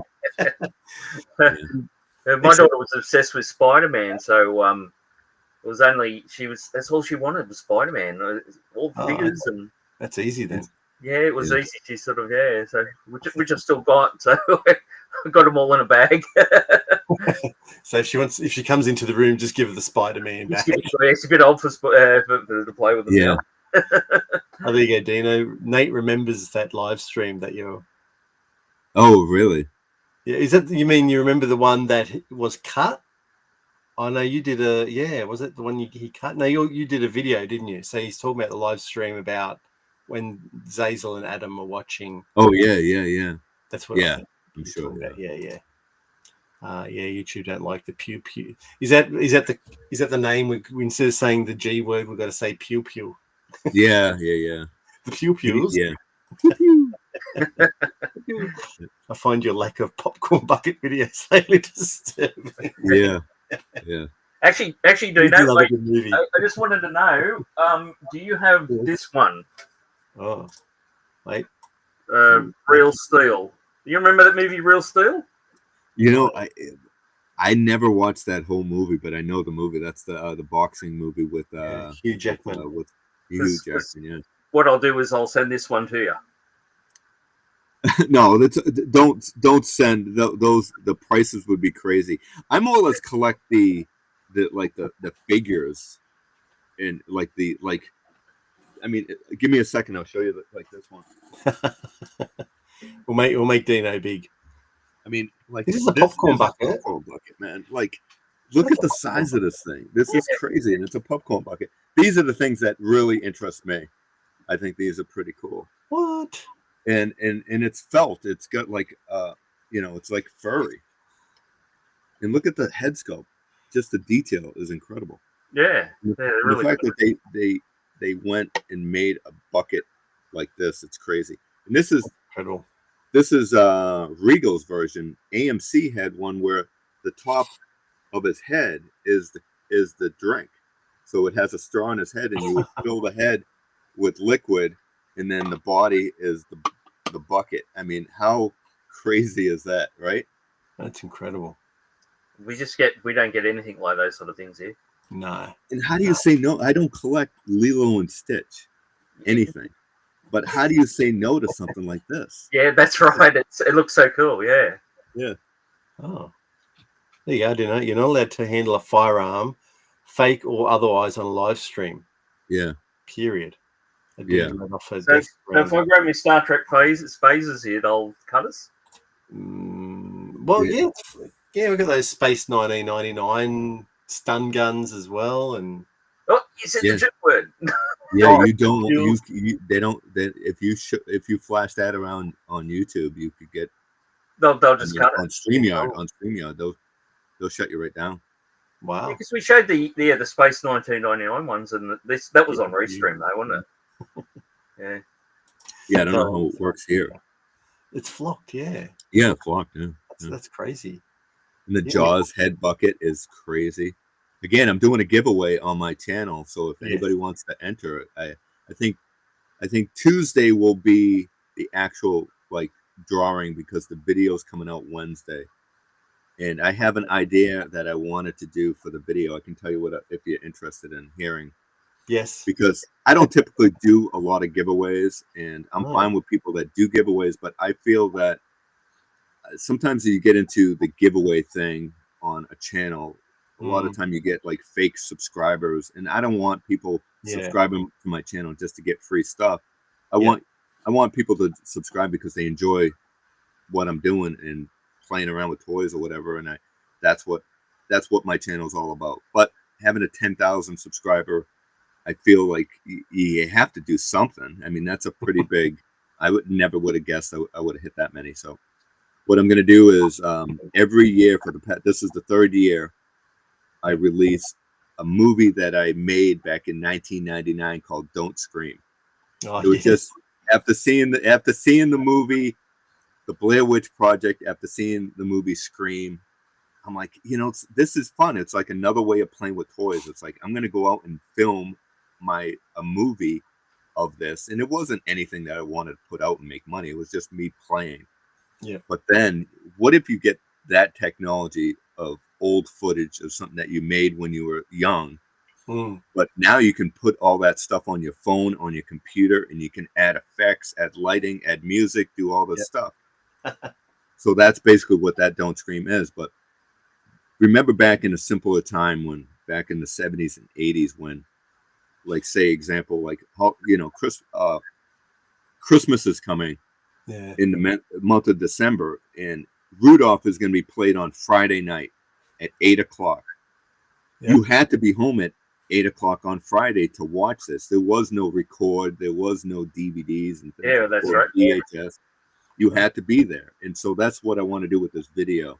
Is I want to have the movie night of the week, and the movie night is Don't Scream, and then excuse me, and then during the commercial break, there was it could have been the Powerball winner or whatever. So that's where I'm gonna add the giveaway winner is in the middle of that commercial. So I get the kind of vibe and feel of an old school movie of the week.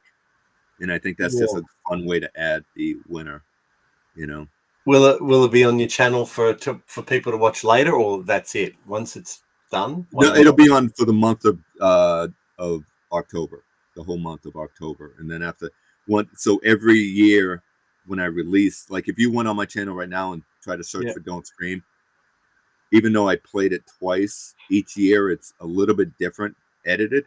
I tweak it a little bit. Yeah. And this year is no different. I tweaked it a little bit more, added some lightning effects and rain and thunder and things like that in the video. And once October's over, once November 1st hits, I unlist it on my channel. So you only get the chance to watch it in October. Okay, cool. Yeah. I don't know. I remember you putting it up, I think last year. I don't know if we watched it though. I think we did. We watched some of it. Yeah. How long does it go? It's borderline unwatchable. You know what I mean? But I think with the editing and stuff like that, and if you understand what it is, a lot of it is first person view when I'm running with the camcorder and things like that, because the image is a little blurry because it's from a camcorder. You might not really understand what's going on, but if you've seen the Blair Witch Project and hopefully you get the idea of what I was doing. Yeah. Is it has it got any stop motion in it, Dean? No stop motion. Maybe No. that can be. You can. Yeah, interesting. That could be something I could add in. I try to keep it as I mean, I did edit it down a little bit. It's longer, the original cut, but it's basically, I mean, there's only one person in the movie, which is me. And I'm recording everything and doing it. So the dialogue is me just saying Pippet, Pippet, you know, because Pippet is from the movie Jaws. And the story goes is I'm sitting at home watching The Love Boat, basically, right? I'm sitting watching TV, and then a news bulletin hits, and it's the you know, people interviewing the sheriff, saying what's, you know, what happened. He's like, you know, there's a murder going on. They're killing the dogs. They're killing the cats. And so now I'm worried about my dog Pippet that's been outside. So I have to go search for my dog Pippet, and then I come in contact with the killer, and I try to hide from the killer, and then the killer ends up killing me. But who really is the killer? Spoiler alert. It was me the whole time. Am I the killer? Was it a split personality? Who knows? You have to, I guess, kind of understand. I like it. How long does it go for? It's only the video, the movie itself is like 6 minutes. But I have Elvira as a host.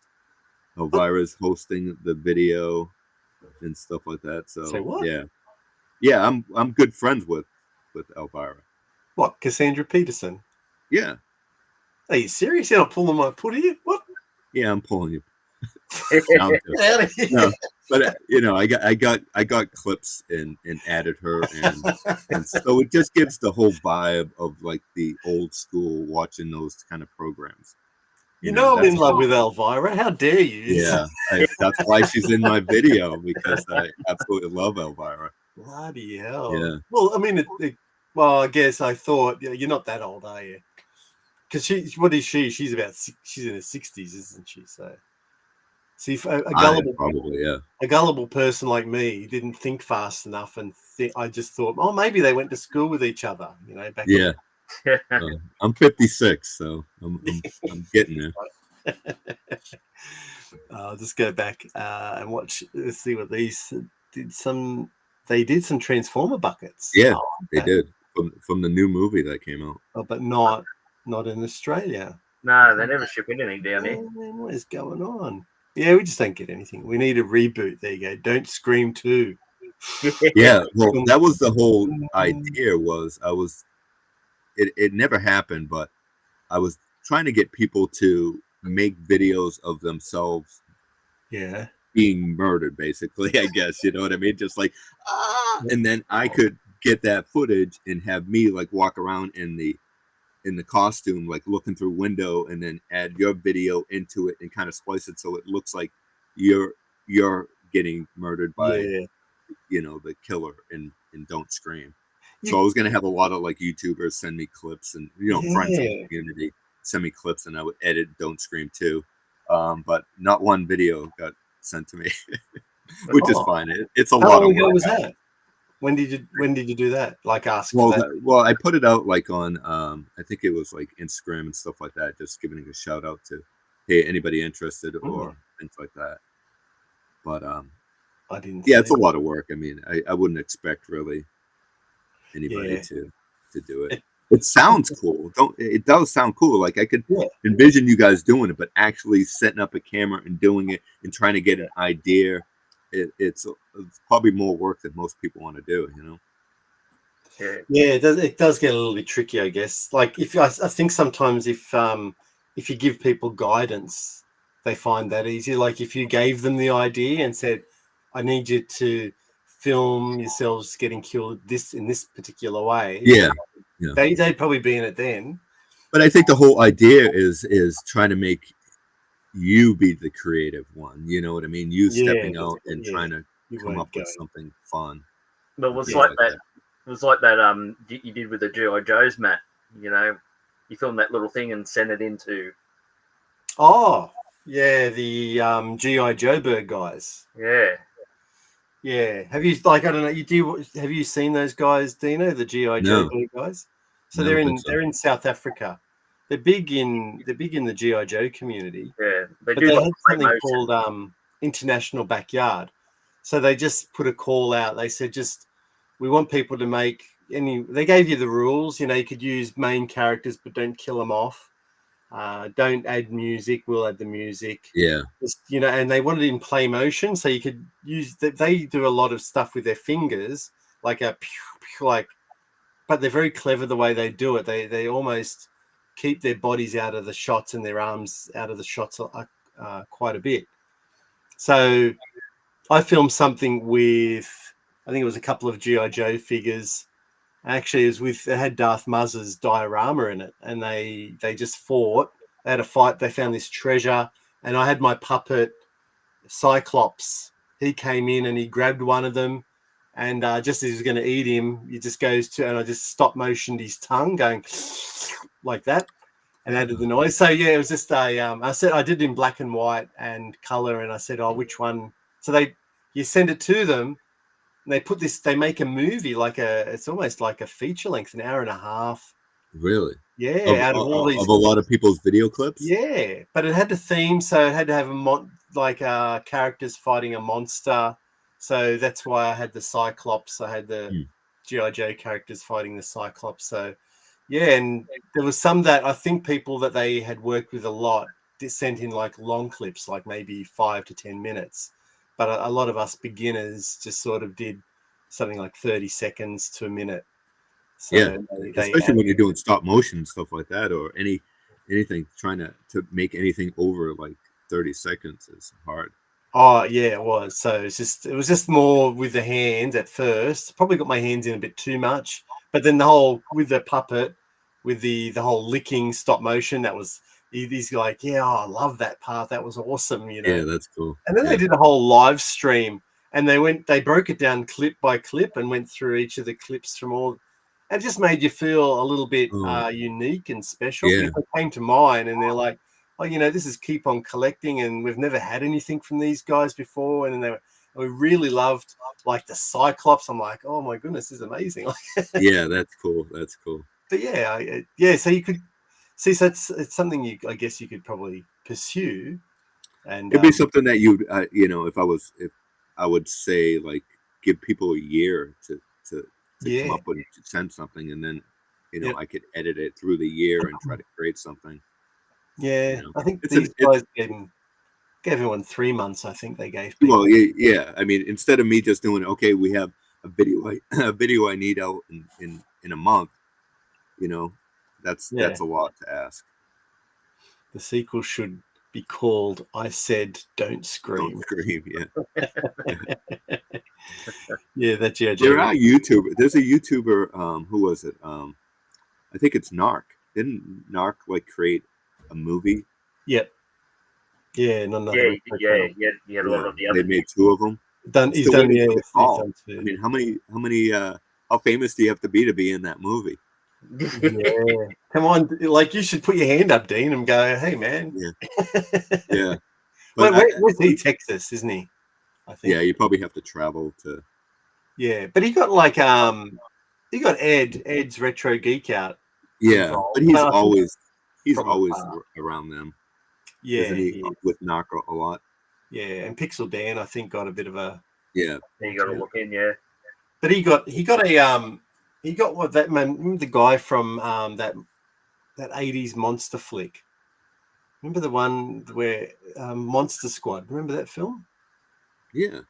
And he got the young fella from Monster Squad in it. Really? I didn't know that. Obviously he's a grown man now, but I can't remember what his name is, the actor. But he was an actual actor, and he got him involved in the film. So was he the youngest kid in the Monster Squad? I don't know. He was the main kid, like the. Oh, he was the main kid.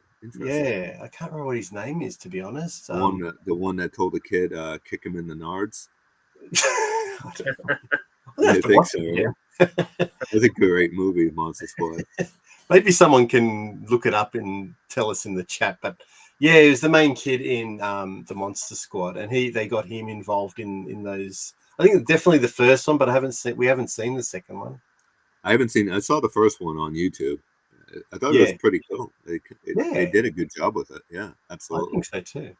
It's almost as good as Don't Scream. Almost as good, but Andrew came up with an idea like, yes, we should make a movie on because we've got so much spare time. Yeah. But it's in search for the ultimate action figure. And you'd have to get like a couple of guys, local, guys, YouTube guys. One would have to be your nemesis, right? And so we have to pick a nemesis, and you have to have a couple of mates, and I don't know. I thought of this, you get the chase figure in certain toy lines. That this is the ultimate chase one. There's like one of, and it's somewhere, and have all sort of the all the collectors trying to find it, and trying to outdo each other. What would be the ultimate figure? I mean, what is the one item that you would love to have in your collection? Well, for me, it'd have to be. There was Walt Disney's The Black Hole. Oh yeah. Well, there's one figure I had and I lost, and I went back and that was not the Vincent. There was another one called Old Bob. Yeah, that's the one I would love to have. Yeah, I had it as a kid because they were very popular here in Australia, and I got all the other figures. Yeah, except for Old Bob. That's the ultimate. It'd be the ultimate in the collection. Do you have any Old Bob figures? No. Because they made remade it. There is a larger Old Bob. I have that one. It's got the neck. I think it was NECA or something, didn't they? And they made, or was it? Yeah, I've got the bigger ones there. Yeah. They did some, a few, and then they did some recently. You didn't get the ones recent. There's ones that you got. Were they Diamond Select? Or were they the Diamond Select ones? Are the ones that I think I'm thinking of. They had bigger. They made a Vincent with Old Bob. Yeah, I've got them in a couple there. Those ones, yeah. You can't get to it though, Deano, because he's got toys blocking his way, I'm sure. Yeah, I have them up. Yeah, I have them up there. I have to hurdle through stuff. No, I can't get it. So would that be your one as well, Deano? Yeah, probably. Yeah, I would love to have Old Bob, but I never had an original. Never. Yeah, I remember I had the original, and I don't know what happened to it. I think it's probably 20 feet under in landfill somewhere out the back. Where they all ended up. I think I'd love to get the giants. The Masters of the Universe giants. Oh yeah, Titus and Megator. Now, did you have any of those as a kid? I mean, did you even know of them? No, I didn't. No, it was not until I think when I knew Andrew, he gave me this magazine. Was it Tomarts, Andrew? Tomarts Collected. And it had all the Masters of the Universe figures, vehicles, play sets. I didn't even know half of them existed. So this must have been about 2000, 2001. And I just blew me away. I went, wow, look at these. So, when I seen those, I guess now if you're going to ask me a question, I'd love to get those too. It's interesting too because it's a toy that you never knew about as a kid. Yeah. So the only love for it is being an adult. So to have a grail item for something that you don't, it's kind of it's cool and interesting. The fact I think my grail items were always toys that I knew about but never was able to acquire. So I think because I've got them. I've got those type of toys. Yeah. I've kind of acquired those. So would it have to be original? Like say Mattel made those figures, in just today's, would that scratch the itch, or would you want the original instead? No, I'd want the originals, but they're just too much money. So they're each probably 11,000 each, right? Like I've got a Megator. The classics did a Megator, but he's probably about 15, 18. Let me try and grab a normal figure. That thing is sick. So this is a normal 5.5-inch figure. This is the classics 5.5. Yeah, classics, and this is the original one. So what's he? Probably about 12 inches, I guess. 10 or 12 inches.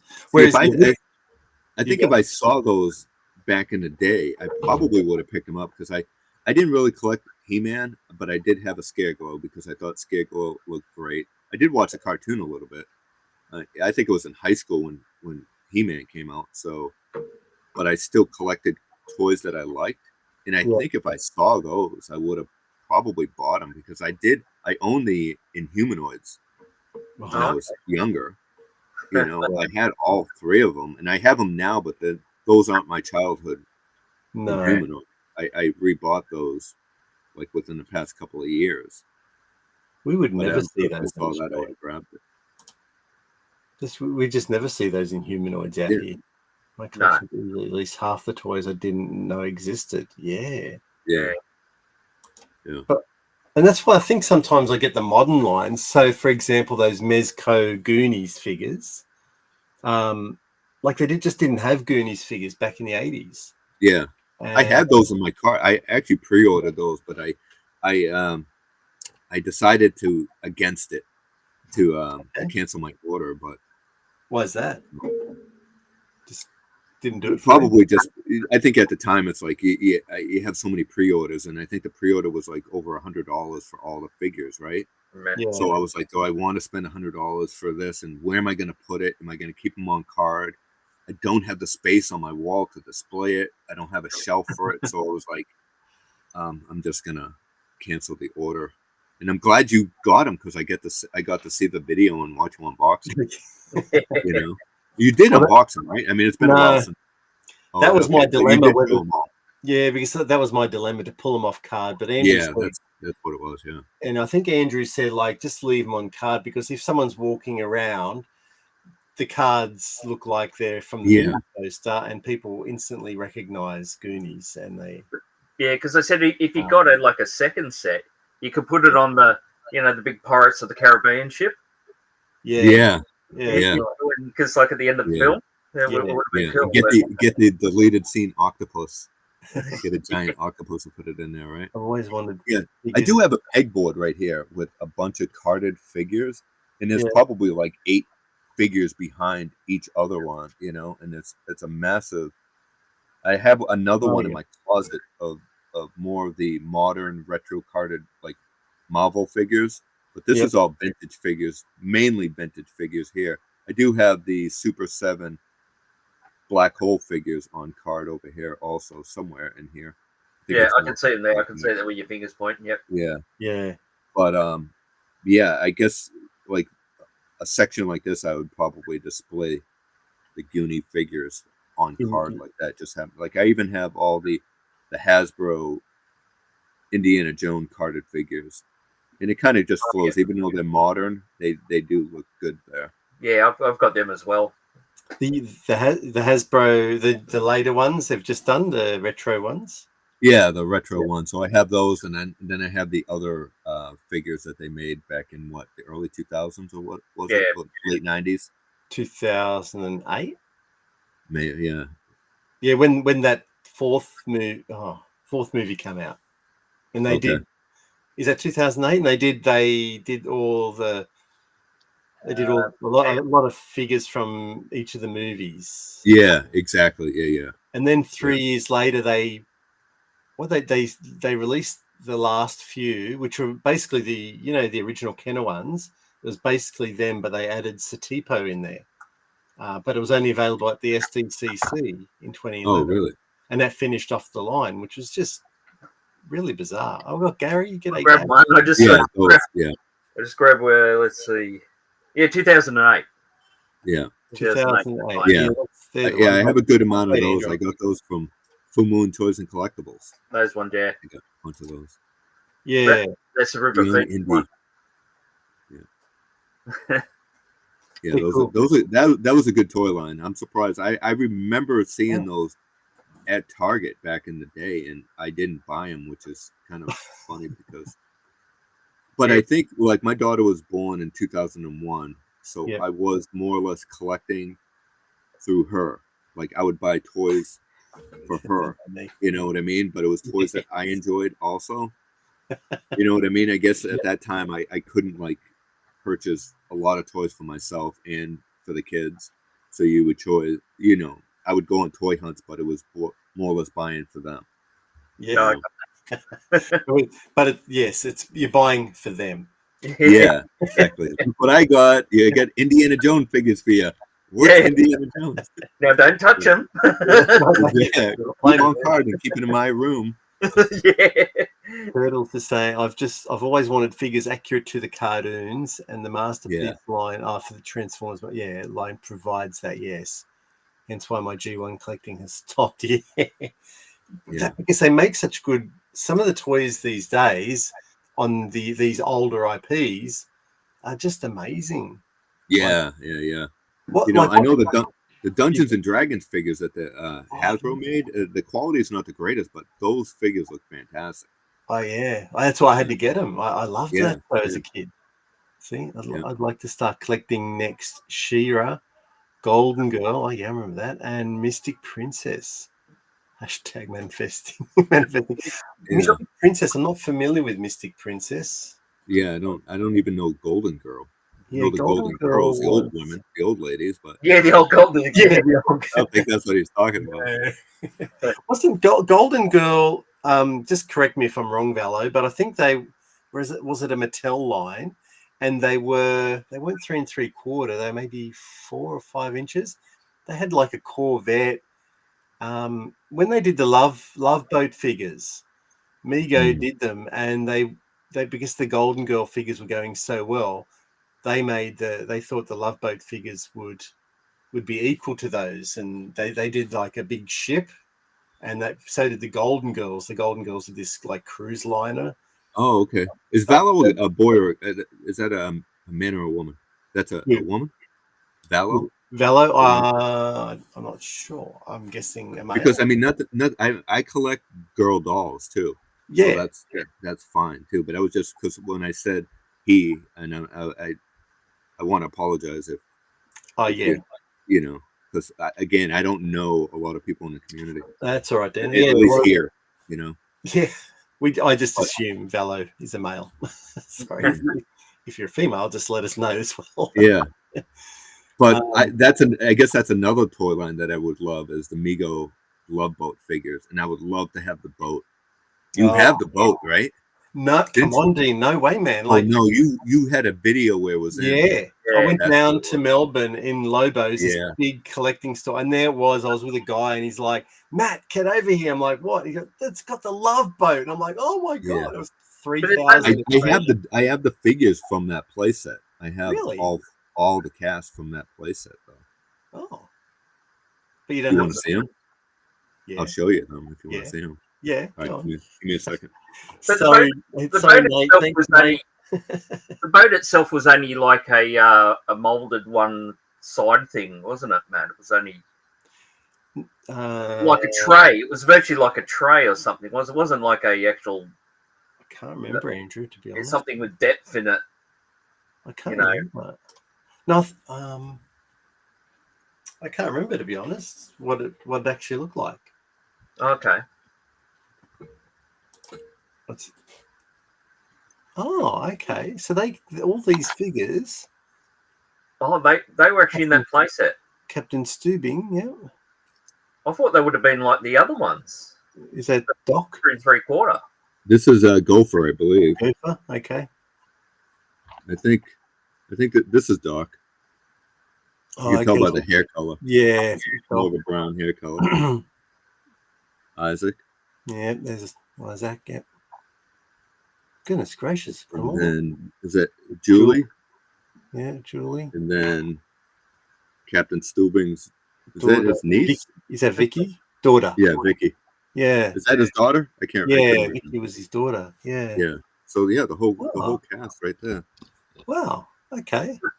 So they made miniatures. So I can't remember. Andrew was saying like we're not sure if the boat was more a shell, like a cardboard. They had like just different sections where they could stand, or it was a full-on 3D boat. I can't remember. No, it was it wasn't cardboard. I think it was plastic, but it was did have plastic, like yeah. it was like a like if you cut it in half. Yeah. So it was basically just like that, right? It had like rooms, like a play set, like, but it wasn't an actual boat. Yeah, there you go. Velo's a dude. Dude, I love it. Oh, okay, all right. So yeah. I Yeah, I believe collect. I you're have right. like Thank I have you. like Donnie Marie dolls and So Farrah Matt, Fawcett. yeah, Matt's got Donnie Marie dolls. Yeah, you gotta. I mean, Crazy. Yeah. I'm still Crazy. looking. I need to get a MC Hammer doll and Yeah. a Boy George. Vanilla Ice doll. Boy I get it George. complete. I need those too. Are you gonna get a Boy George? Yeah, did they make a Boy George? I absolutely. Yeah, they did. Yeah, Matt's got one. Yeah, we got Michael Jackson. Yeah. Matt got one of the earlier ones where he had the silver glove, wasn't it? Oh yeah, yeah. Bear with me. And then later on in the 90s, they did these other ones which we got. Michael Jackson, but Here he is. Thriller. Yeah, Thriller. Yeah, that's the one I want. I want the Thriller one. You need his glasses. You're missing his glasses, right? Yeah, I'm missing his. That's it. Yeah, I'm missing his glasses. And you know who else wants one? Is VTR Dave wants one as well. Yeah. So I have that, not the Thriller doll, but I have a box. I think it was the awards ceremony, the Academy Awards. Not the Academy Awards, the Music Awards. The black one. He was like a sparkly black suit. I don't remember. It's behind. It's within one of these arcades. So in the arcades that I have over here, I remove the back, and I store my figures in the cabinet. Okay. Behind, you know what I mean? Make the most of our space, right? Yeah. Ooh, I found a little area where I can put a toy. What's your big music awards? The Grammys. Yeah. Right. Yeah, I think it was. He had I think it was a black suit with gold trimming was another one, wasn't it? Yeah. And we got it, but we also got another one where it was from the reject shop, which was like a $2 shop basically. Yeah. And it wasn't $2. It was 10, I think it was at the time. Yeah, 10 or 7 or something. But it was more of a later. It was like a black and white Michael Jackson, from the black and white. When he was doing those type of songs from black and white. Yeah, okay. So he was wearing white with a bit of black, but he looked like Brooke Shields. I found a Brooke Shields doll in the package at a Goodwill. Yeah, she's I think it might be the same one. Yeah, you influenced me. Did I? You do that video, and I'm like, I want Brooke Shields too. Yeah, I think I have 2 different Brooke Shields dolls. I just got one. Yeah. You're an influencer, Dean. You don't even know it.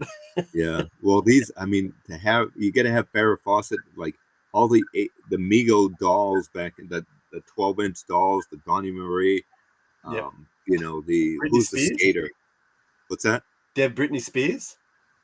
No, I think she's a little too modern. Even though I'd want a Vanilla Ice and an MC Hammer, I guess. But did they do Vanilla Ice once? Did they? Yeah, they made a Vanilla Ice. Yeah. Wow. That's right. I just saw a Mystic Princess promo poster. Don't know which company made them. Figures were 5.5 inch. Oh, they'd go well with Masters of the Universe then, wouldn't they? Mystic Princess. I'm gonna have to look. I'm gonna have to do some research on Mystic Princess. Yeah, I don't know that toy line. Not familiar with them at all. That's crazy. But it's probably best that we don't. No, well, I don't have any space for any Mystic Princess. No, that's right. Don't look. Don't research. Don't research. I bought the new Gem doll, and I'm like, I don't have the space for Gem. I never collected Gem, but it's the influencers that watching Shabby Geek as he's talking about Gem, and I'm like, oh, I need a Gem doll, and I'm like, do I really? Because the voice actress goes to Joe Fest, yeah, isn't she? Yeah, and so everyone gets excited and they get it. Yeah. I never watched the show. I guess that or She-Ra. I never was into She-Ra as well. I think I was too old by that stage. Yeah. I was in high school, and although I still enjoyed toys because my brothers were younger and we'd still play with our toys, like I wasn't taking on a girl's TV show. Yeah, exactly. Like, I mean, I'd watch some episodes of He-Man and stuff like that, but it wasn't more. I wasn't like in Thundercats and things like that, but I wasn't like watching it daily or, things like that. Correct. Yeah, I guess we are more child of the 70s.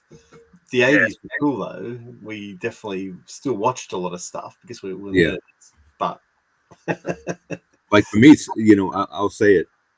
Like, I thought I heard a knock on the door, but like Star Wars, I absolutely love Star Wars. I think Star Wars is probably my number one in everything. But it was more for the toys. You know what I mean? I love the movies, don't get me wrong, but I honestly think if Kenner never made toys, I feel that like a lot of us wouldn't be talking about Star Wars like we did. 100%, yeah, exactly. It was all about the toys. Yeah. I mean, for many years there were no movies, but we were still talking about Star Wars. Yeah. Right? Even when they re-released it, the toys back in 1995, how excited were we? Yeah, well, that's what got me sort of back in. I mean, I remember when they released the first line, of the roided ones, which I got there. And I went home to Mum and I went, oh, look, remember I had this as a kid, Darth Vader? And she goes, oh, that's interesting, and I bought it. Next, I got the whole. And it was exciting times, trying to find these figures. Yeah. It was exciting times. I mean, Star Wars was back. I was going to flea markets and rebuying all the original Star Wars back in the early 90s, like before the Power Force 2 came out. I was going to flea markets and buying a lot of these Star Wars figures. I was lucky that I was paying like, $10-15 for carded figures that I would go home and crack them open and just to put them on a shelf, because I'm a loose collector at heart. I mean, I do keep some stuff on card, but I love to be able to touch the figure. That's why I would never do grading, because I wouldn't be able to touch the, not that I go out there, I'm not trying to justify anything. Like, it's okay to play with your toys sometimes, but it's not like I'm playing with my toys, but I just want to be able to, if I want to handle it, touch it. That's right. Understand. I don't think I'm into the grading thing either. It's not for me. I'd rather just play with them. Play as in like, touch them and move them around. And we have to say it like that, right? We play. That's our play. Yeah. That's why I'm up till 3:30 in the morning making a video, because where else am I going to have this as an excuse to play with my toys?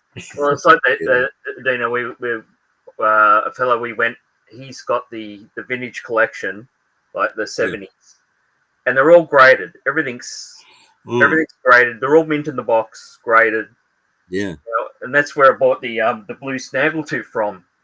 And he went over and go, I want a blue snaggletooth. He goes right over and he pulls over a giant drawer, and there must have been like 200 of them in there. What? Yeah, and he's the only fellow. He's got a rocket firing Boba Fett. Really? Yeah. He's one. He's the last one that sold, which he went to the auction, went for 1.3 million. Wow. He's one, and that one was loose. His ones is still in the baggie, and they're all certified. Yeah, you had the letter from Kenner. Yeah, that's right. So he's just the top one in the world. I had that letter. We all did. You have the letter saying that we try to send you the Boba Fett, but because I'm sure I mailed away for it. Really? I was really into collecting Empire Strikes Back in the original Star Wars. I was getting it all. If there was a mail away, I was sending for it. You know what I mean? I've actually got the photo on the phone of it. It'll take me a minute to get it. How long have you had the blue snaggy? When was that, Matt? This is pre-COVID. So can I say that word? Pre-COVID. Anyway, pre that, and it was like 2018. I think we met him. Yeah. I think the thing was he collected for a different reason. He collected for Yeah. For money. He collected because he knew the value. Okay. Yeah. But this fellow's Let me he make was. you big, Andrew. Oh, sorry. Yeah. He's quite mint. Yeah, he is. Wow. Yeah, he's quite mint, but he It's had so them all good in sport. different grades in the box. But he had a collection of the prototypes. Now, and he was only missing one of Kenner's original prototypes. And I think he was going to the time we saw him. He was going to the auction. I think he said it was going to cost him around about 30,000 for the prototype. What's the lightsaber one that's quite long? Oh, that's the. Do you have that? That's the. No, this is what he had. He had all these. Yeah, telescopic. Is that what they call it? Yeah, lightsabers. Exactly. I should have. We weren't really doing our channel when we met him. Yeah, and I think if we had met him now, we could probably we'd say, "Oh, can we do film this collection?" Yeah. And he'd probably, I don't know if he'd say yes. I contacted him maybe 2 years ago, and he didn't seem very interested. I think he was more hoping that I was going to buy something from him, and then he would give me like an interview about the pop and put it on camera. So he wasn't really, he wasn't really a collector like we collect. So yeah, a little bit different. Yeah. So, but he liked Star Wars, the original vintage, superpowers. He had a lot of superpowers as well. We've got it. I'll zoom it in. But here's the one cabinet. Yeah. Here's one cabinet. So they were all. Everything was graded. Yeah. Yeah. And in the center there, that's the bone. Can you enlarge it, Andrew? Yeah, I can enlarge it. That's the rocket firing Boba Fett, and it came with that certificate. There, it was an auctioneer's certificate, and so I didn't know they had a baggy one out there. Yeah, he's one's the highest grade. It's the other one that sold for 1.3, which I think I've got a picture of. Bear me with this. Oh, here it is. It was loose. So they put it in a little bubble thing like that. But that went for 1.3. But his one was in the baggie. So and it had the box with it, the little white mail away box. Wow. Yeah. I mean, how much would something like that cost? Like $4 million? He was offered, and this was way back in 2018. He was offered, was it 200,000 for that, Andrew? Yeah, he turned that down instantly. Wasn't even. Yeah, I mean, when that one goes for 1.3, and that's you can check that up on Google too, and because you know why? Because I was actually reading about it the other day, and but here's one. Yeah, that's he probably get 1.5 or something like that for it, maybe or. But and remember, it was just in like an ordinary garage. We turn up his house, and the garage door was sort of like just up a bit, and I go, well, that must just where he's got the cars, and then he's probably got this collection out the back. No, that's where the collection was. In the garage. Like, you just lifted the garage up, gone in and gone. But like he said, but where would you sell it? He goes, if you were going to get 1.5 million for it, you can't sell it down the pub for $15. No, you know. So you got to put that at auction. Yeah, that's right, and they get you straight away. Yeah, you find the best auction. Yeah, it's like that Sand Sweet guy, the one that's got the biggest Star Wars collection. I mean that Adam from the Mythbusters, he did a video on it not so long ago. And he had a curator that he employed, and who stole a lot of items. What? I didn't know that. Yeah, and they got him and arrested him. But because the items he stole wasn't like just like a blue snaggletooth, so they're all like one-off things, Yeah. Like so what are you going to do with it? Yeah, exactly. The only thing, that's how they got him straight away. You have to put them on auction to sell them. Yeah. And good that they just got him straight away. And yeah, that's horrible, man. Yeah, but that collection was just incredible, mate. It was to pull trays open. I mean, vinyl Cape Jawas. I mean, he had trays of them. Crazy. I had the blue snaggletooth. I ended up trading it towards one of my Grail items. So I had to have. I think I had the blue snaggletooth for about. Thanks, Plastic Power. Like 15 years. Okay. And then I decided to let it go because it had a little bit of value. Yeah. Towards I could take a big chunk of an item that I really wanted. And that's the question is what sacrifices do you do in your collection? I mean, can you have something in your collection long enough where you're like, I'm ready to I've had my enjoyment. Let's pass it on to somebody else so I can get something else I want for my collection. Because we really can't have it all, can we? No, yeah, well, I just did it. I had the reaction jaws. You know that reaction set. Yeah, it was the bloody one. Ooh, that's a good. I don't have that one. So I sold that so I could get this one. Yeah. So I sold this so I could get the snake's lair. Yeah.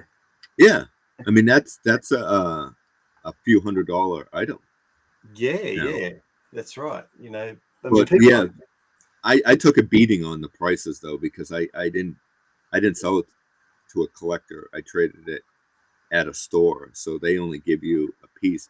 And I think at the time when I did trade it, the values aren't like they are right now. Like I did Yak Face. I traded Yak Face for my Marvel World playset because I was like, for Yak Face, I had him for 15, 20 years. And the item I wanted is something I had as a kid. I never had Yak Face as a kid. Okay. It was a part of the collection that you kind of want to complete.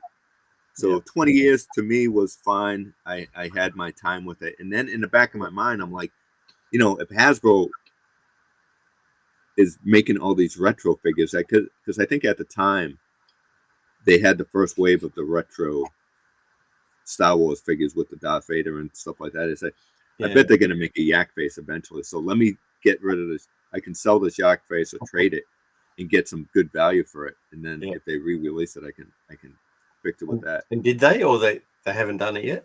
Yeah, no, they did it. So I actually have two of them. I have two of the. I actually have a Stan Solo Yak Face that I bought to replace it, which is crazy because I think I paid $50 for the Stan Solo one at the time. Yeah, and then I only got like $150 for the original Yak Face. But at the time, it was like my thing is when they were saying. When I was at work, I'm scrolling through Facebook, and my local shop got a Marvel World playset. I don't know if you know what Marvel World playset is. It came. I showed it in my videos. It's a cardboard pop-up that you build, and it's Marvel World. You got Peter Parker's house. You got the Daily Bugle. You got all this stuff from, and it has like play features, but they're all like little cardboard figures of like it's almost like a board game figure, but there's like over 50 characters in it. Well, they had one of these at my local shop, and we had this as a kid back in 1976.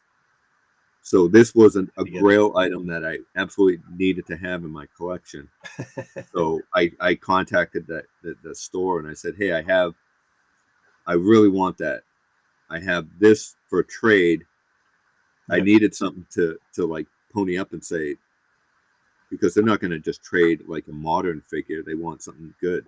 Yeah. So that was my choice. So was it a good choice? Probably not today, because I think Yak Face is like $700 in the Marvel World. Well, who knows? Maybe the Marvel World playset could be worth $1,000. Well, that's right. But like, it's more nostalgia. Yeah, and that's the choices we make. The same thing with the blue snaggletooth. I use that for trade bait for the Kraken.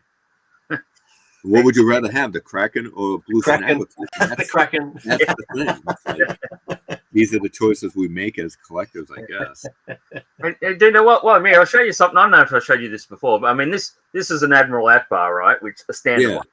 Okay, you see him, his head's there. Now, I want to show you one that my brother gave me.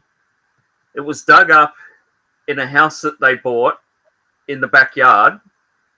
and no one can tell me if it's factory done or not.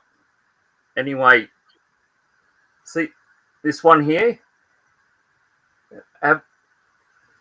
Like, and it's painted. It's painted, and it's got like a dividing line on it. See, it's actually looks factory done, but even the color of the vest is different. So if you get the two together, so what if it's a bootleg? You know, they do bootlegs and call them like Uze. It's not. It's a Kenner one. It does say Kenner on its leg. Yeah. It's a Kenner one. Oh, sorry. Let's see. Yeah. Get rid of the ordinary one. No, it's a Kenner one. Yeah. And no one can tell me if it's maybe a painted prototype or not. Is it the paint that's different? Well, the best colors paint's different. Yeah. The actual white's different, and this on the head markings. But look at the markings on the head. It's not like it's been done haphazard, like around the eye. It's all symmetrical. Yeah, it is. It is. You would think I'm thinking like maybe the paint got worn off, but it looks too clean around the eyeball. It's very clean, and it's got a distinctive line there on the back of their head. There, see? Yeah. And it's like no one can tell me if it's a prototype. And why I say that is because there was a Return of the Jedi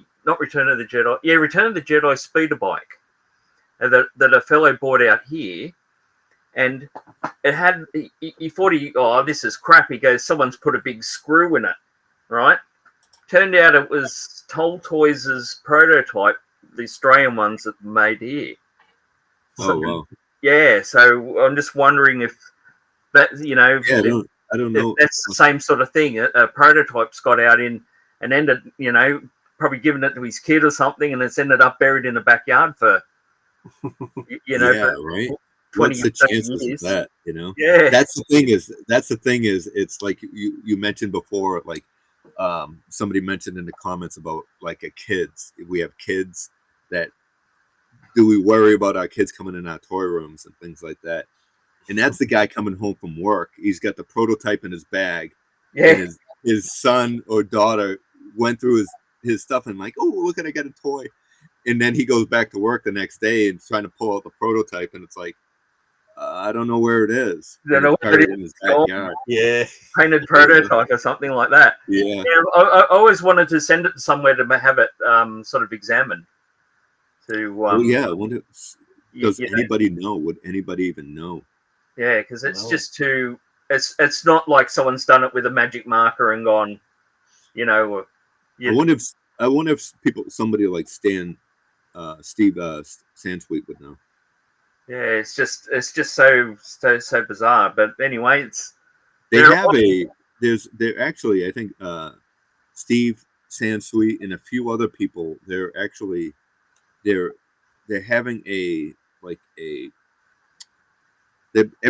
a few people getting their collections together and having an art show basically like year round where you can go and look at certain exclusives. I don't know. I saw it on a stream. I forget who's. It could have even been one of your live streams where you had the guy on interviewing, and so. I bet somebody like that would know. Yeah, it's hard to. I mean, the fellow that sold the blue, I took it up to him, and with the blue Snaggletooth because he was big on checking if they're fakes. Yeah. Because like he bought a boxed vintage Star Wars item, and it was supposed to be like 9.9 graded or whatever all those that. And he put the light on it, and just on the corner, someone must have got a texture and just dotted a bit of tear on the so he rejected it. Oh, really? Yeah. And it's like the that's why the vinyl cape Jawas, because you can get you just get a your Obi-Wan cape, and cut it down. But he was saying that the capes are different. They're actually I think they're different. Yeah, and apparently they can get a microscope and check the cut on the. Oh, is that right? Yeah, on the edge of the actual stick, and tell you if that was actually one that was original or it's been cut down as a from an Obi-Wan cape. I have a custom Jawa vinyl cape, and I wonder if you could tell today's, because they don't use that cape. They use a different material, but I guess it looks so close. I mean, I would hate to be a grader. Yeah, but even with that figure, he was sort of like confused with it. He could tell it wasn't painted. Yeah. So and some kid hadn't painted it. It looked like it was factory done. Yeah. But he seemed to think it might have been affected by being in the ground, but the actual paint's on top of it. It's not like it's that the paint's been eaten away or anything like that. You think it's? I mean, it's not something that somebody could paint, like a kid painted. Yeah, no, it's not. It's too well, deliberately done, looking like exactly like the character in the film. As you see, with the markings on his head. Yeah. The Admiral Akbar's got all those modeling markings, and you can, when you see it and you see the actual. There's a darker line around it as well. Oh, okay. Yeah. Yeah, but anyway, it's a bit of a mystery, that one. Yeah. That's something we may never know. We'll find out if Bigfoot's real before we find out that. Yeah, probably. We're starting a new series, Action Figure Mysteries. Yeah. We'll have Spock host it. Yeah. Matt can get his Angela Lansbury doll out and. Yeah. Oh yeah. That's another show I never watched. That is your own. Yeah, I never watched that. Gee, Deano. I call myself a nerd. What a geek. Matt got the spare Angela Lansbury head and he put it on Elvira's body. I saw that. Yeah, I saw that. Yeah, it's fun. Yeah, it looked good. All right, we might have to go, guys, because it's almost midnight now here. Oh, God. No, I was looking at. That's the thing. It's always fun hanging out. I know. It's just flown. I don't understand. Anyway, I have to thank everybody for rocking up, and thank you, Deano, for getting up early and hanging out for a couple of hours with us. Thanks, chat, for hanging out, because I know for some of you in Australia it's now almost midnight. Yeah, the New Zealand guys have clocked off. Oh yeah, I saw that. Pete took off like an hour ago. 2 a.m. there. Yeah, so. But thank you very much, everyone, for hanging out with us for a few hours. We really appreciate it. Sorry, Duff Muzz has just chucked in. Should get someone in the community to check the Red 5 Designs book. Shabby or Super Awesome Geek Show. John have copies. Okay. Yeah. Okay, you don't have one of those copies of the Red 5 book? No, that was. Fair enough. Yeah. It's a bit too rich for us. So. Yeah, that's what. Same here. It's the postage that smashes you, I think. So I think we tapped out. I was going to get one for Andrew for his birthday. Oh my goodness, mate, you're a good mate, but $600. Yeah, I'll get a kidney first before that. Yeah. Well, thank you everyone for hanging out with us. Thank you, Deano. Yeah, thanks. And we'll catch you soon on the next live stream. Oh, actually, we've got one next week as well. We've got a couple of guys from New Zealand coming on. Yeah, it'll be a little bit earlier. Sorry, Dean, you'll probably be sleeping in bed with those guys, but no one's heard of these guys, I don't think. These guys are called the Two Barbarians, and they've got a very eclectic collection. And Andrew, about our age, I think. Yeah, about our age. I'll catch the rewatch for sure. Yeah, why not? So we'll catch you all next week on Keep On